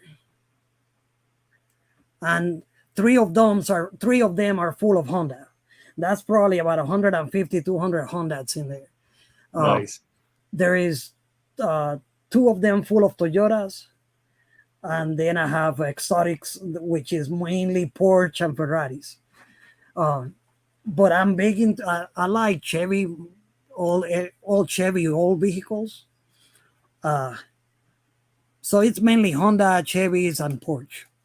That's the stuff I like. Nice. Yeah, it's good to see everybody. Everybody has their thing, but it's generally the same answer. A little bit of everything, because it's like, I don't think I know one person that sticks to one thing. Like, I only collect this. Like, even Jason Mustang Hunter. His name is the Mustang Hunter, but he collects everything. Jason has a big collection, a huge collection. Yeah. Now, if you want a replica Porsche that I will dream to see, is this one. Oh yeah. That will be unbelievable on a diecast. Yeah, I think I don't think that car actually exists. I think it's a rendering. Yeah. But it still looks sick. Yeah. Yes. It's a 991 GT3R with Apple livery on it, and yeah. I'm big into one thing that I like to do for customizing is, especially with Porsche, is I like to take vintage livery and I like to put it on like a newer car to make it a tribute livery. Yep. Yes. This is one of those. So this is a 991. It's a GT3 RS 991, but I kind of configured it to be a GT3 Cup. Yeah, that's a beautiful casting. Yeah, the decals are from the GT198 that won Le Mans. Yeah, but they are perfect. I mean, they flow so good on that car. Yeah, thank you. Yes. Yeah, it didn't have red wheels, but I had to do the red wheels because it set it off and made it. Oh no, it set off the car really well. Yeah. It's like when I was building that Porsche for the Misfit, I was having the Porsche because that was actually a $25 Porsche that I bought on a yard sale. That it was a box that was full of castings. Okay. The casting was perfect, but it was all pitted on a way that it was needing to be redone. Definitely. You're talking about the GT3 RS that you did for the Misfit build? Yeah, this one. What was the original color of that car? Purple. Dang, somebody wanted $25 for that thing? No, 25 cents. Oh, 25 cents. 25 cents. Okay, I thought you said dollars. I was like, oh my god. No. I bought it on a box for 25 cents. I was like, Paco, I have tons of those. I could have sent you one. Oh, nice. There you go. I got boxes around with different stuff that I picked up like that. And when it was coming the Misfit time, I was like, you know what? It's time to pull that purple Porsche and work on it. But after I was having it together, after I was having it in hand, I went into my magic box and I started looking for wheels. And I'm like, I got a few wheels, not a ton of them, but most of them are color stuff. And I was like, man, I need to look for something to use these color wheels. And then I went like, that blue with the silver will look cool. And then I start flowing, colors into the body. And I was like, man, it just set it up really cool. Yeah. When I thought you said $25, I thought you were talking about this one. So this white mainline. Yeah, no. Guys, I don't know why, but if you look at the price of this mainline on eBay, I don't know what it is now because I haven't looked at it in a long time. But at one point, these things were like $40 or $50 a pop. It's ridiculous. I was like, why? I don't even think it's the first one. I think, if I remember right, I think the red GT3 RS was the first one, and they're not even close to the price of this one. But it wasn't just one guy. It was like a handful of them. I was like, wow. Why do they want so much money for that? Just that white GT3 RS? I don't know. Well, check the Civic Red Edition, the Silverado. Mm-hmm. People are ridiculous what they are asking for those things. Those red editions, yeah. Yeah, it's it's greed. Yeah, you guys know I'll get on that train. Just greedy people, basically. Yeah, I'll get on it really quick, but yeah, it's stupid, guys. All I can say is, I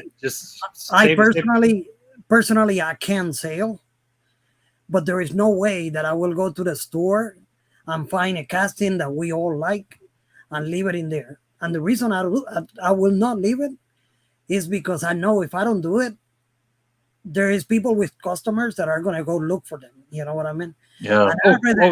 Clients. You're talking about clients. Clients forever. I know. Not customers. I'd rather have all of them and send it to my friends. You know what I mean? Yeah, I agree, brother. Share the love. Yeah, exactly. I'm to that point too, and like I've always traditionally been, even if I love that casting, I can still find a way to leave it. But when I saw people asking $20 to $25 for one of these things, I love this car. It's not worth $25. I'll tell you that right now. Yeah. After that, I was like, you know what? And it was a local group. People on there, and then I looked on eBay, and it wasn't much better. It was $15-20 a pop. I'm like, you know what? Screw that, dude. I'm taking every single one because if someone needs help with it, let me know. Obviously, I'm going to have it because that's a huge deal to me. See, but I used to do that.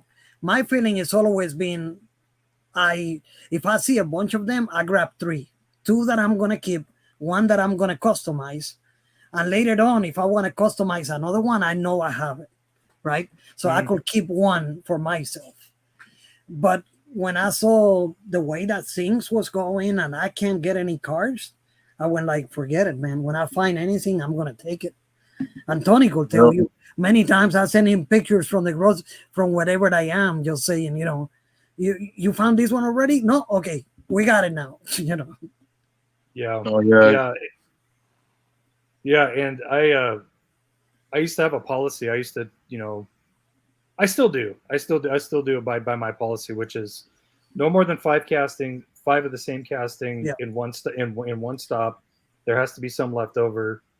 But now it's like there's so many of the wrong people are getting into this hobby for the wrong reason. Yeah, you don't know who you can trust. And like I said earlier in the stream, it's like you go out to the store and you see a new person that you've never seen before. I used to know everybody that collected around here. I could count on them. I knew them by name. Now it's like I see a different person every time, and I can't tell. I can't tell who's legit and who's not. But I can tell you one thing: I could look online and I can see that people are using these for the wrong reason. So they're reselling it exactly. Yeah, and that's.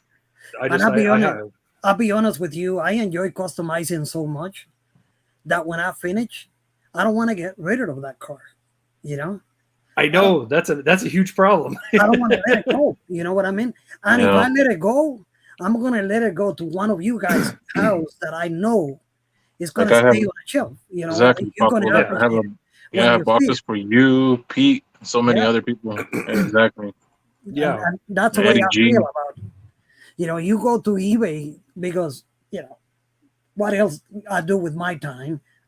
Yeah, see, like that in there. Customers. Do you remember this? Great fire, man. It's my first EK, and I put it up for the 10K giveaway. Yep. And as soon as I was getting ready to draw it, I was like, Eddie G. I was like, I shouldn't have put that up. And then I drew Eddie G's name, and I was like, I know Eddie G doesn't really like JDM stuff, so I hit him up and I was like, hey, buddy, congratulations. I was like, sorry, it's a JDM car. Do you want it? But in a sense, I was hoping he would say no, and he did. He was like, "You're lucky it was not me." Yeah. He was like, it's not really my deal. So how about you just build me a gasser? I was like, perfect. Deal. I was like, deal. I got a little sticky note here. It says, "Yep." Cross out purple EK custom gasser. So I was like, yes, because I immediately regretted putting that up on the 10K. I was like, man, I shouldn't have got rid of that. The Godfather's gonna be happy. Yeah, Oh, absolutely. Yeah, absolutely. Yeah, I've been meaning to make him a custom, but yeah, I think it was the 8K+1 giveaway where he won a Datsun 2-pack, and I was like, man, this is a good thing to give away, but I know that Eddie doesn't really go for that. He likes muscle cars. Yeah. And I'll be honest with you, I'd rather send something to somebody that know that is into that, right? Yeah. I know exactly. Eddie G will never sell it. Eddie G will grab that Honda and put it on his shelf. Absolutely. Exactly. But it will be more valuable for me to send him a gasser because I know he loves it. I'm looking at Rico Bobe's comment. That's awesome. What is he saying? I think we're behind comments. Yeah. Oh God, yeah. He said, "Cut my life into pieces. eBay's my last resort. Suffocation, no breathing." Oh Lord, it's freaking awesome. But it is really awesome, definitely. And going back to that comment that you just highlighted about YouTubers, it's YouTubers' fault. Yeah, it kind of is in a sense where we're starting to get a lot of channels. Yeah. That are talking about in my opinion, the wrong thing. And one of the newest ones is investment collecting. And I'd like to know your guys' thoughts on it, but I think it's the complete wrong message to send. Trying to tell people, hey, is it worth buying up all of these castings to invest in, for later down the road?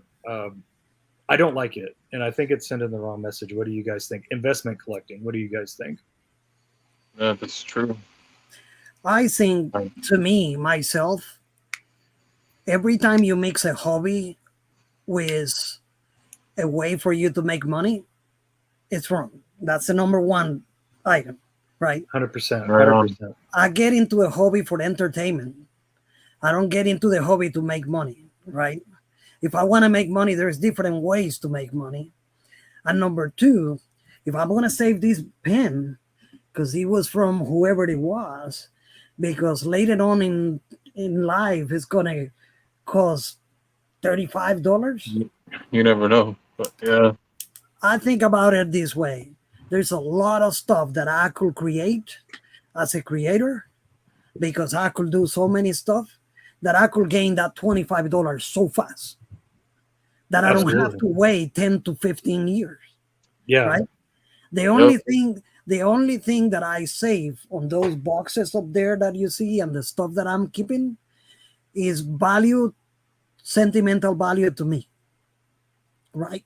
It will remind me childhood. It will remind me my grandpa used to have one of those cars or stuff like that. That's my value. My value is it could never be bought. My value is it's totally different. It's not gonna be green dollars. Never. Absolutely. I Absolutely. agree. And just like, I mean, just kind of like you hinted on right there, if you really want to incorporate money into this hobby, then sell a product. Like put your talent to use, build customs. You know, you can print 3D parts, you can do decals. You know, no one's gonna bash you for printing your, you know, selling your own work. You know what I mean? Like I don't have any problem at all with anybody that sells their own customs or whatever. Lord knows that I've kind of experimented with that lately, and it's rightfully deserved because you're taking a product apart, you're customizing it, you're building it. Same thing with 3D printed parts. Lord knows how much time that you have to invest to get good at that. Paco, you know, and Rodney knows. Yeah. But yeah, as far as like just going into a store and saying, I'm going to pick up every single one of these I see, and I'm going to sell them. I'm going to buy them for $1, and I'm going to sell them for $25. Yeah, definitely not right. Now, on the other side, I've never done it, and I don't think I will because I get so attached to the customs, like I was saying before. But I don't have a problem if you buy that porch and later on you customize it and decide to sell it because your phone was customizing that, your talent was put into it, and now you're selling your talent, right? Exactly. I don't have a problem with you selling your talent because at some point as a customizers, you will end up with so many castings all over the places that I understand you're going to get rid of some of them. And if you don't want to give it away to your friends and you decide to sell your time and talent, I have no problem with that. But I'm not going to go and buy 10 of them because I know if I customize those 10, I could next week have $200. You know? Exactly. That's what some people think. Well, if you're making 10 customs and only getting $200, you're charging way too much. Oh no, you're exactly. But I'm just just joking. Just joking. You know, just joking. But yeah, I mean, yeah, very well said, Paco. Very well said. Yep. Yeah, if you make a product and Lord knows that you can put all the time in the world into something and you'll never make your money back, you know, because you can't buy time. Essentially, you really can't. Absolutely buy time. not. So I mean, even customizers that, you know, build customs and sell their customs, you know, like James and like myself have and some others have, we're still coming up short because I mean we spend so much time, you know, and effort into these things that you know basically we're just using the money to kind of, as some people have said, recycle. You know, we can buy more wheels with it, we can buy more decals, more castings. Absolutely. So it's like a revolving door. Exactly. All you guys are doing is putting money back into the hobby so you could have more resources. Yeah, absolutely. And probably play with different stuff. You know what I mean? Yeah, and you're doing it the right way because there are a lot of people that'll go out there and say that they're collectors, and then they'll they'll clear the stores out, and then they'll sell some of the stuff so that they can keep hunting. I think that's a wrong way of funding your hobby. That's a wrong way. Unfortunately, it is. Yeah, you're playing both sides of the fence on that one. That's when you walk with the angel and the evil. Right. The little horns. Yeah. Angels over here saying, ooh, castings. I love castings. The other one's over here saying, Make money, scalp them. Yeah. Swipe them up. You know you could do it. Yeah, God. Yeah, awesome. but I mean, as a customizer, we put so much time into this. It's just crazy. I mean, think Exactly. about that FD that you just did. How many hours you have in that FD, cutting that body, slamming it, make it look the way it's looking. You know what I mean? Oh yeah. Right? People don't. I mean, it's like when I saw that video from Pete that he was addressing a $25 custom. oh That's god, so, that made me so mad. That made Yeah, me I don't so know. mad. I don't know who that person was, but I thought he was it doesn't make any charging a sense. fair price. It doesn't make any sense, but I see it this way, right? As an adult, I look at stuff this way because unfortunately, the line of work that I was on engineering, it was always looking like return of investment, how you pay for this, how you pay for that, and so on, right? All I see, and we set up new products, so we was always looking at the bottom line, how much money you could make, and so on. So I see life like that, right? But if you think about it, most of us expend between paint job, on a simple custom, between paint job and getting it out, you're probably going to have 6 to 8 hours minimum. Easy with the curing time Easy. and all that. Easy, right? Now, if you decide to cut and slam and do what Derek did with that FD, you probably end up to 10 to 15, right, hours. And when you put that at minimum wage right now, right, do a simple math. 70 at minimum wage, which most people, us adults, don't do it on today's days. And I'm selling it for $25. Yeah. It's crazy. Well, yeah, you don't do it for money. You do it for the fun of doing it. Yeah, the fun. Exactly. And that whole thing, anybody who's seen Pete's Customs know that Pete makes amazing work, and he could easily sell his cars for 100, 150, if not more. Yep. With the amount of work and effort that he puts into it. Same with James. And James. Yeah, James too. And I'm sure James has done stuff like that behind the curtains, and something like that has gone down with him. He just hasn't said anything about it. I guarantee it. Because I get asked, people ask me to make customs for them, and they're not offering me to trade. They're not offering me money. They're just like, make me a custom and send it to me for free. And I'm like, okay, well, no, that's not how it works. Not anymore. I mean, I'm so backlogged now. And people don't get it. It could get out of my heart that I want to send a custom for free to somebody. Mm-hmm. But that's from the heart. I can't ask for it. That's from the heart. Yeah, nobody should ask for that. Like, exactly. Hey Paco, make me a custom for free. I want you to pay postage. I want it by Friday, and there better not be any smudges or imperfections in it. And make sure you put the baddest wheels that you have. Yeah, make sure you put the most valuable wheels you have on it. But yeah, that whole situation made me so mad because Pete was obviously trying to help somebody out. He just wanted. Yep. I mean, $25 is most of that's going to go to the postage. Yep. He was clearly just trying to help somebody out. He didn't want anything in return. Yeah, I don't know who that person was, but yeah, that's how shipping is nowadays. It's like $20, $30. It depends on whatever you get, but still. Yeah, who knows where that guy was too? I mean, what if he was in Canada? Then that would have been the whole $25 easy. It's great. Import fees and all that. Exactly. Oh, exactly, Rico Bobby. Yup. Chris is here, right? Chris. I'm sending you a package tomorrow, Chris Davis. I just finished doing them yesterday. Oh man, that thing is so sick. I love it. Beautiful, man. Oh man, sweet. These are slate coasters. Oh, nice. That is so cool, man. Thank you so much, sweet. Soon we'll be watching that and enjoying a drink of whatever you drink. For me, water. Yeah. Eddie G brings up something funny. He says, Derek, where's my K for super? Huh. I was thinking about that before we started the show. Oh man, I swear to God. Oh, that was unbelievable. I've had multiple things like that with it. It's got to be a kid.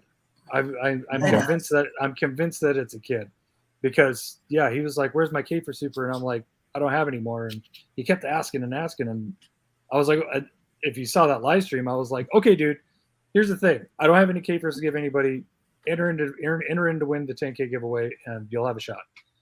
And yeah, then the 10K comes around, and the same guy's asking, "How do I enter? How do I enter?" And I'm like, "I told you, you have to be interactive to learn. No. You know what you got to do. I don't want just some Joe Blow who stops in my channel and participates every once in a while. I don't want him to win. I want you guys to win that are very active and very interactive." It's just things like that, man. A lot of people that don't have YouTube channels, they just don't see this kind of stuff. But man, some of it is just, it's insane. You really discover how some people are. You just want that free ticket. Yeah. Yeah. Oh wow. Oh, nice, Jeff. Diecast Misfits merch. Oh yeah.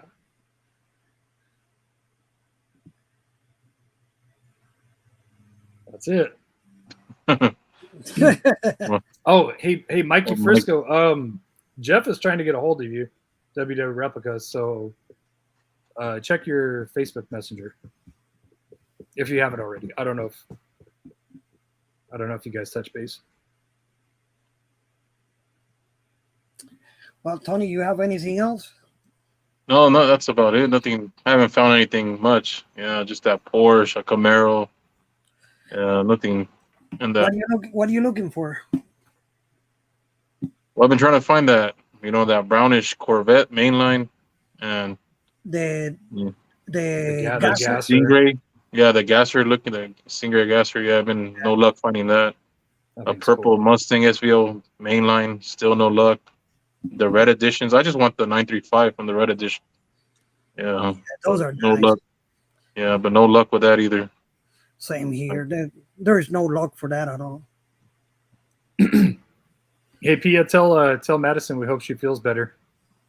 Oh, yeah, same here. Yeah. Sorry to hear that, brother. Oh yeah. Oh, that looks nice, bro. There we go. Nice wheel stance. I like it. Yep. I like it. I like it a lot. Yes, sir. I need to paint a set and see how it look.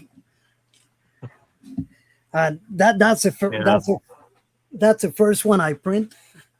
So it was my prototype. So as soon as I get it, I'll send you some over. Looks damn good. Thanks for sharing it. Yeah. Good job, Paco. I didn't make those. I found those, but they look impressive. And actually, I saw them in a Supra. Oh, okay. So the bid log was in the back of it. Oof. Let me see if I could find it real quick. The picture, it was amazing. See, that's the thing about it. You could create, or you could sit down and go find a stuff and then, I don't know, buy it and pay for it. Yeah. You pay for the design and then you do whatever you want to. But look at that. Look at that. Oh, yeah. Ooh-wee. That is sexy. That is sexy. It wow, it looked like a project. Yeah, I have never seen a Mark V with big drags in the back like that. That is sick. Yes, sir. But that's amazing. Look at that. Yeah, that new Supra's coming out too. That mainline definitely is going to be a worthy candidate for customs. That looked like a project for Derek to get it done. Absolutely. I've owned a couple of Mark IV Supras, so yeah, it's definitely near and dear to my heart. There you go. Ooh, that's nice. I like that. That's another website that I go, but this website is actually, it got freebies, but it also have designs that people buy them. That people, like I could post my design in there and sell it. So you could go and buy it. Like these wheels was $5, but I could print it how many times I want to. But so for $5, I don't see why not. You know what I mean? Yeah. Nice. Yeah. There is a website. It's called Colts3D.com. I'll send you a link later so you see it. Very nice. But there's I like it. It's so cool, Paco. It's so cool, like how you can do all that stuff. You know, just the rendering, the designing, and you know, photoshopping it onto stuff to see how it looks. And it's just, man, it's crazy, man. You're gifted. You're talented, man. Yep. Man, 3D printing is definitely the future, man. What I really want to do with that drag Civic, and I'm going to work on that tomorrow, is I'm going to eliminate those fake mufflers that are coming up of the front. Yes, make a piece. I'm gonna make a piece that glue under the hood, and then you're gonna have your stack coming out. But I'm gonna do it the proper way. I'm gonna do it like a simulation of a 3-inch. Yes, I'm gonna do it like a simulation of a 3-inch stack coming out, and then a 1-inch. So you will have your exhaust and your blow off. But what I was thinking, what I want to do is I want to cut the tube on a 45 angle, and then shape it. So when you finish, it's gonna finish on a pick, and it's gonna make them look really cool. Nice. Yeah, definitely be interesting. So I'll be interested in those. I'm gonna leave it actually the way it is for now. I'm not gonna strip it, but I'm gonna put the nice wheels, and I'm just waiting for the tires from monoblock to get here. Nice. But I'm gonna put those pipes in there, and I'm gonna put the wheels and just make it set it up, and I think it's gonna look cool. Yeah, just put it all together and see how it looks, just the way it sits. Yeah, exactly. And I know with a good paint job, it's gonna be amazing. Oh yeah, yeah. That casting. I got actually everything on order to start shooting the creative candy colors, so I'm gonna be playing with some candy stuff. Oh, cool. Nice. So get into some spectra looking stuff. Yeah, it's gonna have that spectra looking. They got some beautiful colors. Yeah. That's the only downside about like metal cast and stuff. It's like you only got so many options, and then you just kind of like got to look around and see what else there is, like that teal and that pink Spectra Flame paint. Like those, like Pia found them and tried them out, and they work great. But yeah, that's the bad thing about rattle can is you're kind of limited. But airbrush is, there's what I like, and I've been airbrushing for many years because all of those remote control car bodies, we used to airbrush them. So I used to do that, and I used to do. I have right in here. I don't know if you could see it, but let me open my view.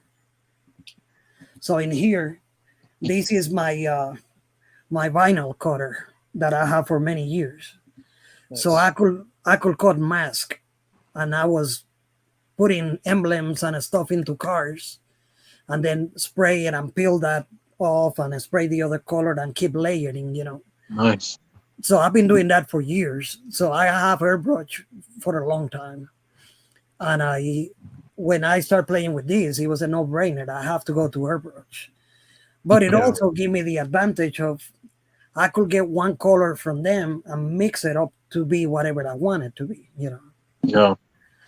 So that's the only reason I like airbrush, because I could take a blend color, like I take a blue that is in there, that is just a regular blue, like a Hot Wheel blue, and I drop a little bit of white pearl and wake it up right away, Mm-hmm. Yeah, one day I'll get an airbrush. I actually had an airbrush and it set up, and I never used it, so I sold it in a garage sale, and I'm like, oh man, I wonder if I should have did that or not. But one day, you get one.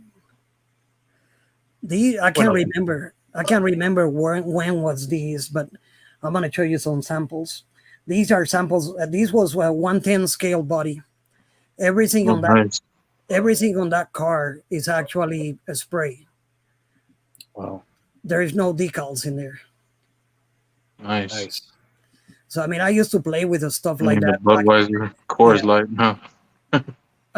The stuff will tell you pretty much when it was, but everything in there is painted. That is awesome. Yep. That one was really cool color. That's a lot of masking off and a lot of cutting. Yes, sir. And this one right here.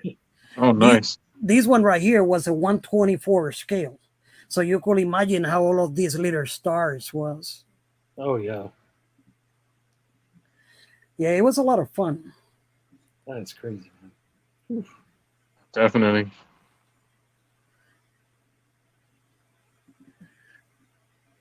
See, these was working on hard body RC cars.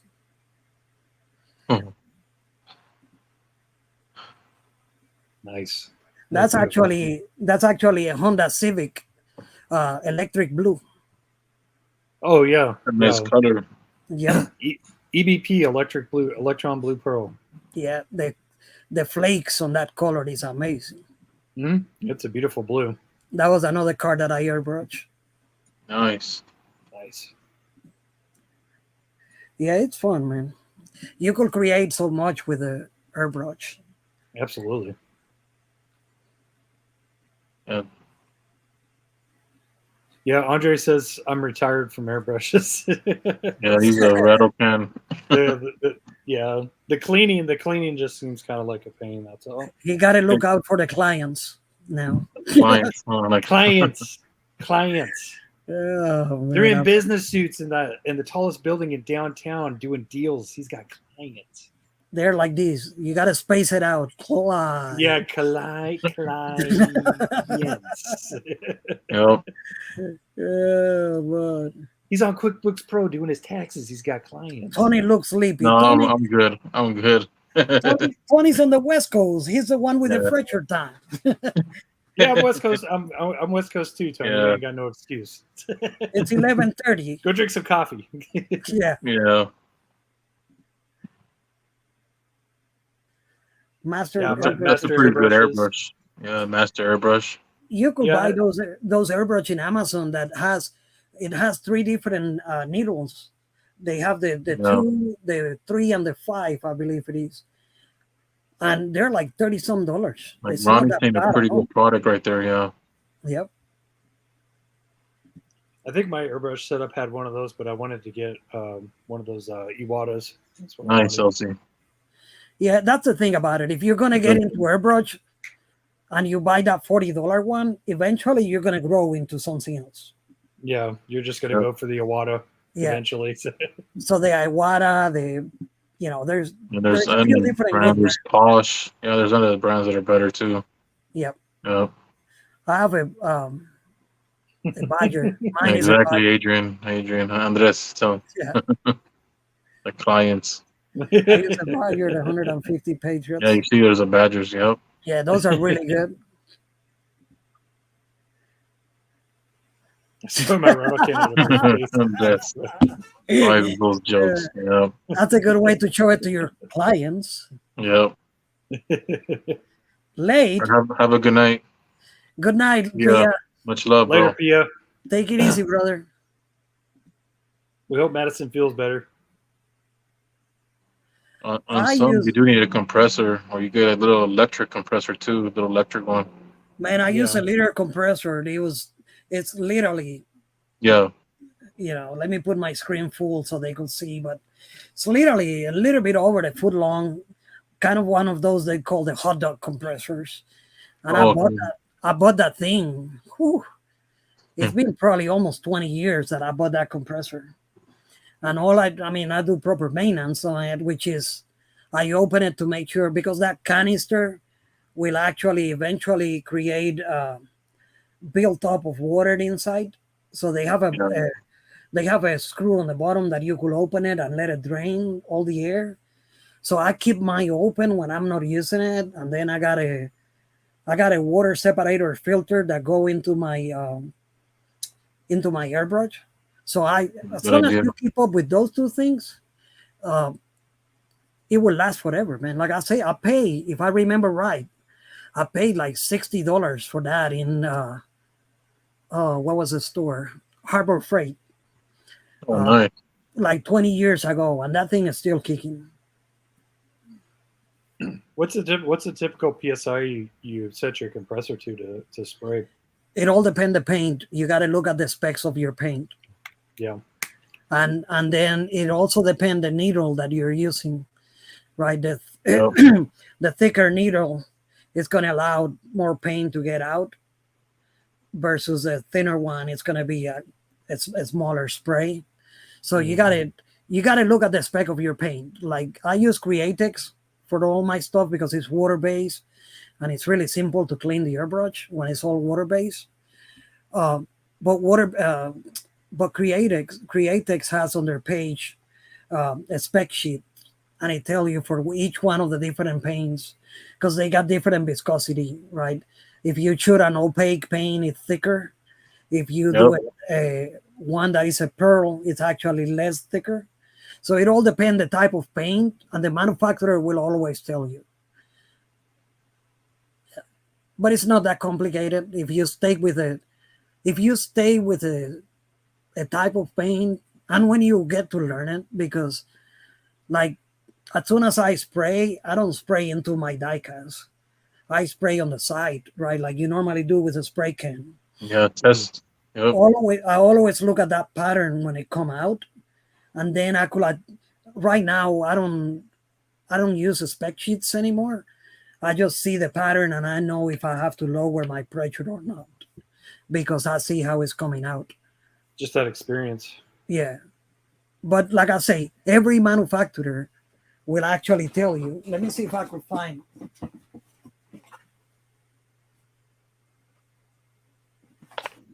Yeah, See, Jeff says this. Jeff says this, Paco. He says, Derek, you can decant the metal cast and it flows great at 20 psi with a 0.5 needle. Yes, because it's really good to know. Good to know. See, like this is a Createx paint, and I don't know if you could see that, but it tell you apply it straight out of the bottle, just using, or you could thin it down with 4011, which is another of their product. So depending how you're set up, it's like everything else. You got to play a little bit. They're going to give you a guideline, but it's probably not going to be the same with every one of the, because again, we go back to the same, it's mass manufacturing, right? So not everything, your environment is going to be an impact to and different stuff like that. Yeah, that's true. It's a challenge. Yep, it's a challenge. Exactly. Letting it dry and all that. But it's fun, man. Just getting it right, getting that spray pattern down and the needle right. I mean, you could see when Pete, when he made his Spectra Flame colors, he take an actual clear coat out of a spray bomb, spray it into a container, and then he put the ink from the pens into it and mix it, and then he spray it with the airbrush, right? So it's about exactly what Jeff was saying. See right there, look, with nail polish. Oh, nice. Oh my God! And then you added 50% thinner. And it's possible. Yeah, you could break it down. Look at Rodney's comment right below Jeff's. Oh, he's joking around. I would get punched if I said that, even if I was joking. Oh God! Don't need an air compressor in this house. Just hook it up to the wife. Yeah, I'll be in trouble. That's what he say. Just hilarious. Kidding on really big letters, no? Here we go. Rodney's funeral Monday. It was nice to meet you. Oh my God, that's hilarious. Oh, the comeback, the return, that was awesome. The worst part is their office is side by side. Yeah, I know. So I could get away with saying that. I would have a bruise on my arm, that's for sure. Oh, I'll be punched on my shoulder already. Or worse. RD has left the chat. It was hey, Rodney. Rodney, thanks for putting together Diecast Misfits. We'll do a build in your honor. It was awesome. December is going to be Rodney's build. Yeah, we're going to change that to Rodney's commemoration build. Farewell, RD Christmas.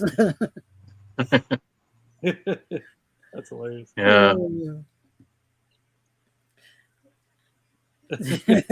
Oh, the brisket that Ronnie cooked. That's Oh, probably what goodness. got him lucky. That's hilarious.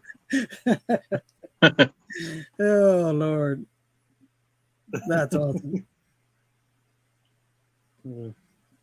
Chris Davis. It'll be a hearse. Yeah. everybody customize a hearse. A hearse for dedicated to Ronnie. Yep, that is awesome. Some kind of wheels. Fried wheel thingies. Yep. Fried wheel thing. Oh yeah, the onion rings. Man, I got to give a shout out to Andre because he was a last minute addition to the team, and he built his car in what was it? What was it, Andre? Like 6 days. 5? Yeah, like 5 or 6 5 days maybe. Yeah. Yeah, he knocked that thing out quick. He did a good job. Oh, he pulled this Hassan and all this stuff. Oh yeah, the video. Oh god. Yeah, the video was awesome. Typical Andre fashion, man. I freaking love Andre. I was having a hard time to enjoy the card at the end. I know.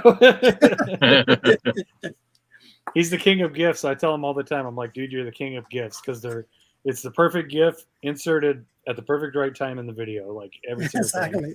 Exactly. Yeah. No, but he was good editing and awesome too, man. The Andrea Cruz decal on all of those cars was awesome. Yeah. Forget about it. Forget about it. Yep.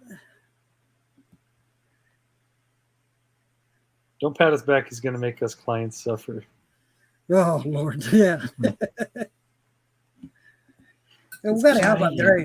We gotta have Andre on the chat one day in here. Yeah. Yeah, I've been meaning to ask Andre when he wants to hop on one of my lives. Yeah, but he gotta come in with his Hassan and all this stuff. Yeah. Paco, plans for the Civic set? Yes, probably. I want to see the tribute builds. Well, oh God. Hey. It's gonna be hard. Is coming. Halloween is coming. That's why it takes me 45 minutes to edit a 5-minute video. People don't realize, but there is a lot of time to find all the goodies that he put in there, man. Oh yeah. I use a phone-based app to edit all my videos, and I've been using it since the day I started. The same one.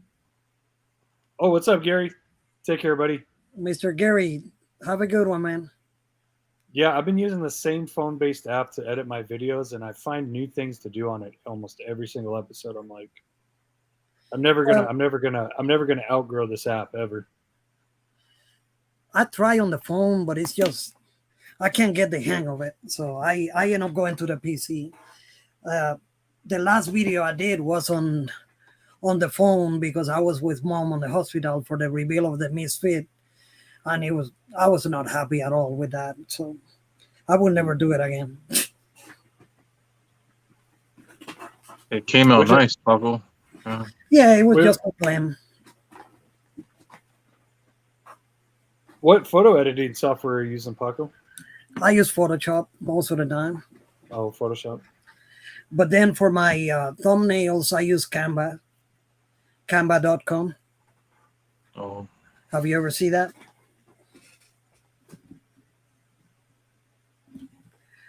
Canva. Chris Davis, if you're asking me which app I use InShot.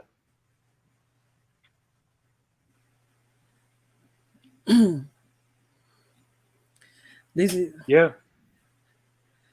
is what I do all my stuff, all my thumbnails on that website. Oh, okay. Nice. Thank you, sir. I'll get with you in a little bit. Well, I got the liberty of a Baja Blast Freezy. That's awesome. Oh, you got a package. Yeah, that's the one I use, Chris. It's What's it called? the one in the middle. It's called InShot, and then InShot. Yeah, and then the one right by my finger right there. That's my thumbnail maker right there. I tried using Logo Pit, but because Jason Mustang Hunter, he recommended that to me. I used that to try to make some merch designs and stuff. So that's what I use that for. But yeah, InShot. It's really super easy to use. Super easy to use. And there's lots of good stuff in there. I have seen the InShot, and it's really cool. It's really easy to use. It is. It's very, very easy. But it's really, it's not as good on iOS. Yeah. Okay. Because I'm one of those guys. He's that guy. Oh, he's that guy. Yeah. He's got clients. He's got an iPhone. He uses iOS. iOS. He's a big baller. Well, He's got clients. I don't pay for that. My clients pay for that. Well played, sir. Well played. Yeah. Oh, nice, Chris. Yeah, man. Let us know when it's out. We'd be happy to check it out. Exactly. I mean, you're on my Let us newsfeed. know. I normally watch my videos. I check all my subscribers and I start going down the list, man, as I'm watching all the videos. Yep, YouTube notifications gives you a day or 2 days late. Yep. It can. It's finicky. Yeah, he's one of those Apple guys. Yeah. With respect, nothing bad about it. But yeah. No, it's Yeah. and I used to have Android and I love it. I mean, back in the day when it was the time that you hack them and you could do all kind of stuff, I was big into that stuff because, like I say, I'm always been a computer person, so I'm always playing with technology. But I don't know why. One day I have a wild hair. And bought an Apple phone, and then after that, I was into the infrastructure so bad because all my computer was Apple. I bought so many apps and stuff that now it's like I'm stuck. Yeah. And then you start trying to use apps that you're used to, and it says not compatible with Apple, and you're like, Oh yeah, that happens. I heard. I would love to change to an Android phone, but now I will have to buy all the programs that I use again and stuff, and I'm like, forget it. Understandable. Yeah, I can't wait to get my S22 Ultra. Apparently that one has the best camera on the market right now. Nice. Yeah, that would alleviate a lot of problems for sure. One of my clients sent me these, and it's really neat. Oh, nice. That's cool. Yeah, those. Yeah. It almost looks like one of those back massagers, but no, it's a little holder. That's what it looks like, though. Yeah, it's to put the phone in there, and then you can do videos. Like, it's really cool because they do smooth videos, and for the person like me that I shake so much. Yeah, good investment. A phone holder or. Oh, that's a gimbal then. A gimbal, yeah. Nice. Very cool. Yeah.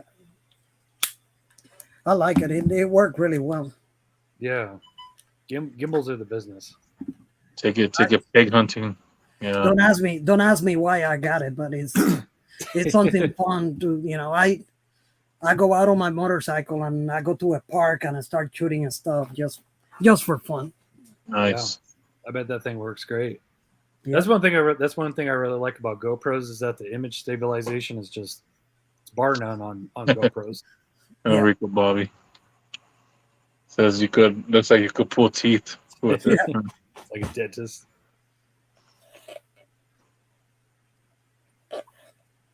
Lacquer thinner. Yeah, lacquer thinner to clean your brush.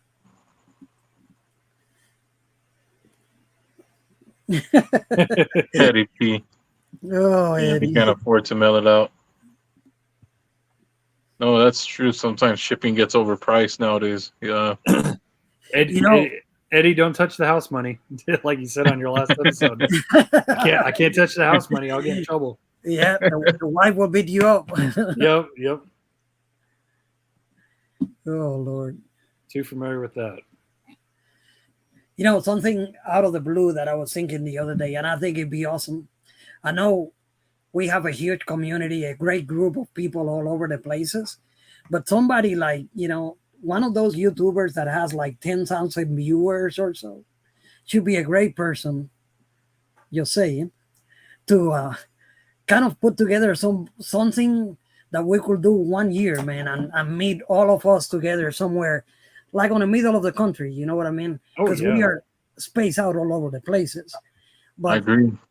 Central US, and we just a weekend that we just shoot chat. I don't know, maybe exchange cars to do trading or stuff like that. But more than likely, I mean, just sit down and talk to all of you guys in person and stuff like that will be amazing. And I think, I don't know, pulling something together like that will be really awesome. I think it'll happen in the future. Yeah, trust me, I've thought about it so much too. You know, like a YouTube diecast collector creator. Yep. Thing, you know, but or like even if people don't have a channel, they can still come. But it's just exactly, yeah. But yeah, like in central US, like Oklahoma or something, and you know, just the central point for everybody to meet. Because I mean, you know, yeah. If you put it right on the center of the US, most of us will be able to make it. I mean, with no problem. Even if you decide to drive, you know what I mean? Yeah, absolutely. But I'm sure we could find a hotel with a room that we could all meet. And even if you fly, take an Uber straight to the hotel, and then you never go out because all the fun is going to be there, you know? Absolutely. No, exactly. Yeah. It'd be just call like a caterer for like food and absolutely. Yeah. Yeah, just have it all in house and hotel, and you know, you can book the hotel and just stay there and just go down to the room, and it'd be super awesome. Yeah, like 3 or 4 days at least long. It would need to be that long for sure. Yeah. It could be a week for me, no big deal. And then, yeah, I'm down with a week. And then we can see like who comes to the shows every day and has new cars just out of nowhere, because we know that they're going out to the stores and buying them and trying to resell them to all of us. And then we can weed them out of the community. Yeah.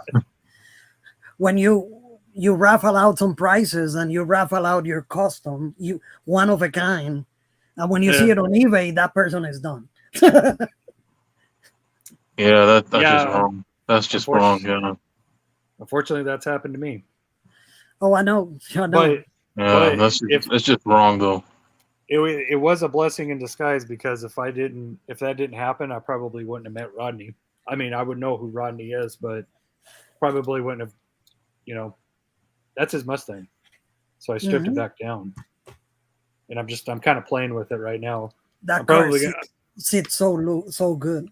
Yeah, thank you. Yeah, I'm probably gonna have to strip another casting because I kind of messed up the fender. I'm gonna try to fix it, but JB will. Yeah, we'll see. JB will. There we go. Some bubble gum, some toothpicks. Exactly, Subi. We could eat a lot of meatloaf or anything. Eat a lot of meatloaf. Yeah, there we go. Exactly. So now we should all meet. That'll be great. You know. I think it's something that will take time. It will not happen immediately. You know what I mean? But I don't even think for next year that I would think it'd take a year to plan for something like that. Yeah, exactly. Absolutely, yeah. Because that way it will give other people the time and the ability to be there. You know? To do it. Yeah. Yeah, ample time. Yeah. That brings something to mind. Who's planning on going to Vegas in March? Oh, Vegas is a good spot too. I'm not just saying that because I'm close to it. yeah, me too. Like 3.5, 4 hours away. Exactly, like me and you, Derek. Like, no, for the Diecast convention in March. Yeah, that'd be awesome. Is anybody going? I'm going. I got tickets already. I'm not going. I haven't purchased yet. Yeah. It's like a 3-day event. But yeah, something like that, you know, just it'd be super awesome. Convention. Andre says powder coating is where the real clients are. I know where that went. Oh yeah. Powder coat. I get that joke. Yeah. I get that too. Yep, that's where it's at. And undress. One of a kind, powder coated. You will never nice. see it. You will never see it again. Just saying. Yep. That's so nice.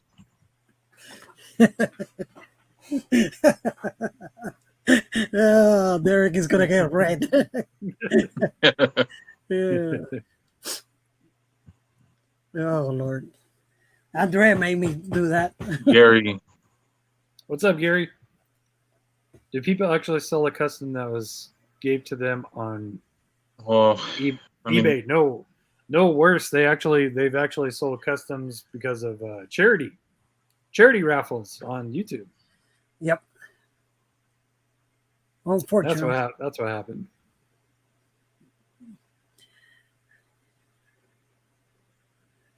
Good idea, Andres. If nobody gets arrested. Hi, Colin. Come on over, Colin. Yeah, he's from Australia.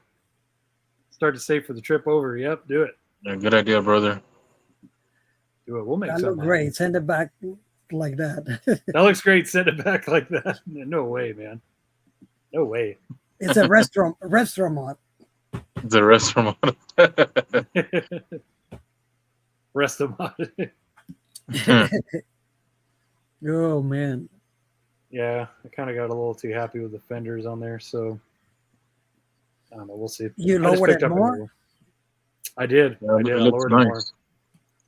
Yeah. I did. I lowered it more, but I'm going to go with my plan B, so it's probably not going to look. It won't look anything like that. Probably. We'll see. We'll see. It's in its planning stages. It looked good. It sit really well. Yeah. Thank you. So I will drive from Georgia To the Derek Con. Derek Con. And stop at every store along the way. Yep. However, if you guys are going to go, you got to be a client to be able to go. You got to be a client. Yeah. You got to be a only client. clients. Bring your leather-bound books and rich mahogany because you're clients. Yeah. That's an Anchorman line, by the way, for those who don't know. He's got briefcases full of money to buy diecast cars. He's got clients. Clients. I don't know how I came up with those. I think it's awesome. Oh yeah. That guy just irks me, man. Oh god. Clients. I love the diecast client. The client. I do enjoy how it's spread. That's for sure. Everybody says clients. You know. If it was my time to do a channel, it would have been now the diecast clients. Yeah. That's a good name. Paco's diecast clients. Yeah, Paco's diecast clients. Make sure you do the quotes. They're gonna, yeah. Hey, there we go. Rodney says we can all meet over at Rodney's house in Alabama. Yep. That's a good idea, Nick. Alabama. Alabama is not that far away from me. It's pretty far from me. Yeah, I know. Yeah, it's far for me and Derek. Yeah, that's definitely far for Tony. Well, that's the reason I was saying. We'll go, Central I'll try to visit. I'll try to visit a lot of US people. Yeah. Central US will be awesome, you know. Yeah, I agree, Paco. Yeah. Yeah, we'll go though because I want to go to Diecast Extreme. So. Oh, yeah, that store looks really exciting. Yeah. Yeah. That'd be super cool. Flying in a mosquito. Oh God, that's awesome. Well, I think we're gonna call it, man. It's already been 3 hours, and I know Derek is being flagged in there, so goes by quick. Yeah. Oh yeah, absolutely. They're like yep. Get off. Come on, 3 hours. 3 hours is your limit. You gotta get stuff done. Yeah, it happens. I appreciate your time, Derek. I appreciate you being here, brother. Derek. Dude, the pleasure was all mine. The pleasure was all mine, and I love you guys, and I love what you're doing here with the PT Diecast Lounge. I freaking love it. I think it's a great setup. You guys talk about some great things, and I'm very thankful for being here. So thanks for having me. It's fun. We call it the Diecast Lounge. Yep. We call it the Diecast Lounge for that reason. It's like, you know, we're all sitting on the living room, talking, chatting, having a good time, and enjoying a good drink. Whatever That's it is, it. your drink. Yeah, exactly. Yeah, Agua. I already had my coffee earlier. Same here. H2O. Yeah, same here, Awa. Yeah. Well, I appreciate everybody's time, man, for being in here. We definitely enjoy it as always. The next show, we're still open, but it's gonna be on the 30th. It's the last. No, I'm sorry, the 29th. I'm looking at the calendar, but it's already over past midnight for me. Sorry. So it's be September the 29th at 9 o'clock. I don't know who's gonna be with us yet. I got a couple of people in queue. Some of them are already booked. Some others have to contact. But I appreciate everybody's time. Hope everybody have a good evening. And thank you very much, Derek. Thank you, Tony. And remember, make sure pitch those chicks. Remember, pitch Tony's cheeks on the way out. Make sure you do that. Yeah. No, I was gonna say, make sure you like and subscribe if you haven't already to this channel, because big things, good things are coming. So thank you guys for putting it together. And make sure that when you pinch Tony's cheeks, you say it's from the clients. The clients, exactly. That's the quotation. Yeah. Well, you guys have a great one. Again, thank you very much, every one of you. Have a good night. The cars. It's about the cars, not the money. Not the money. Remember,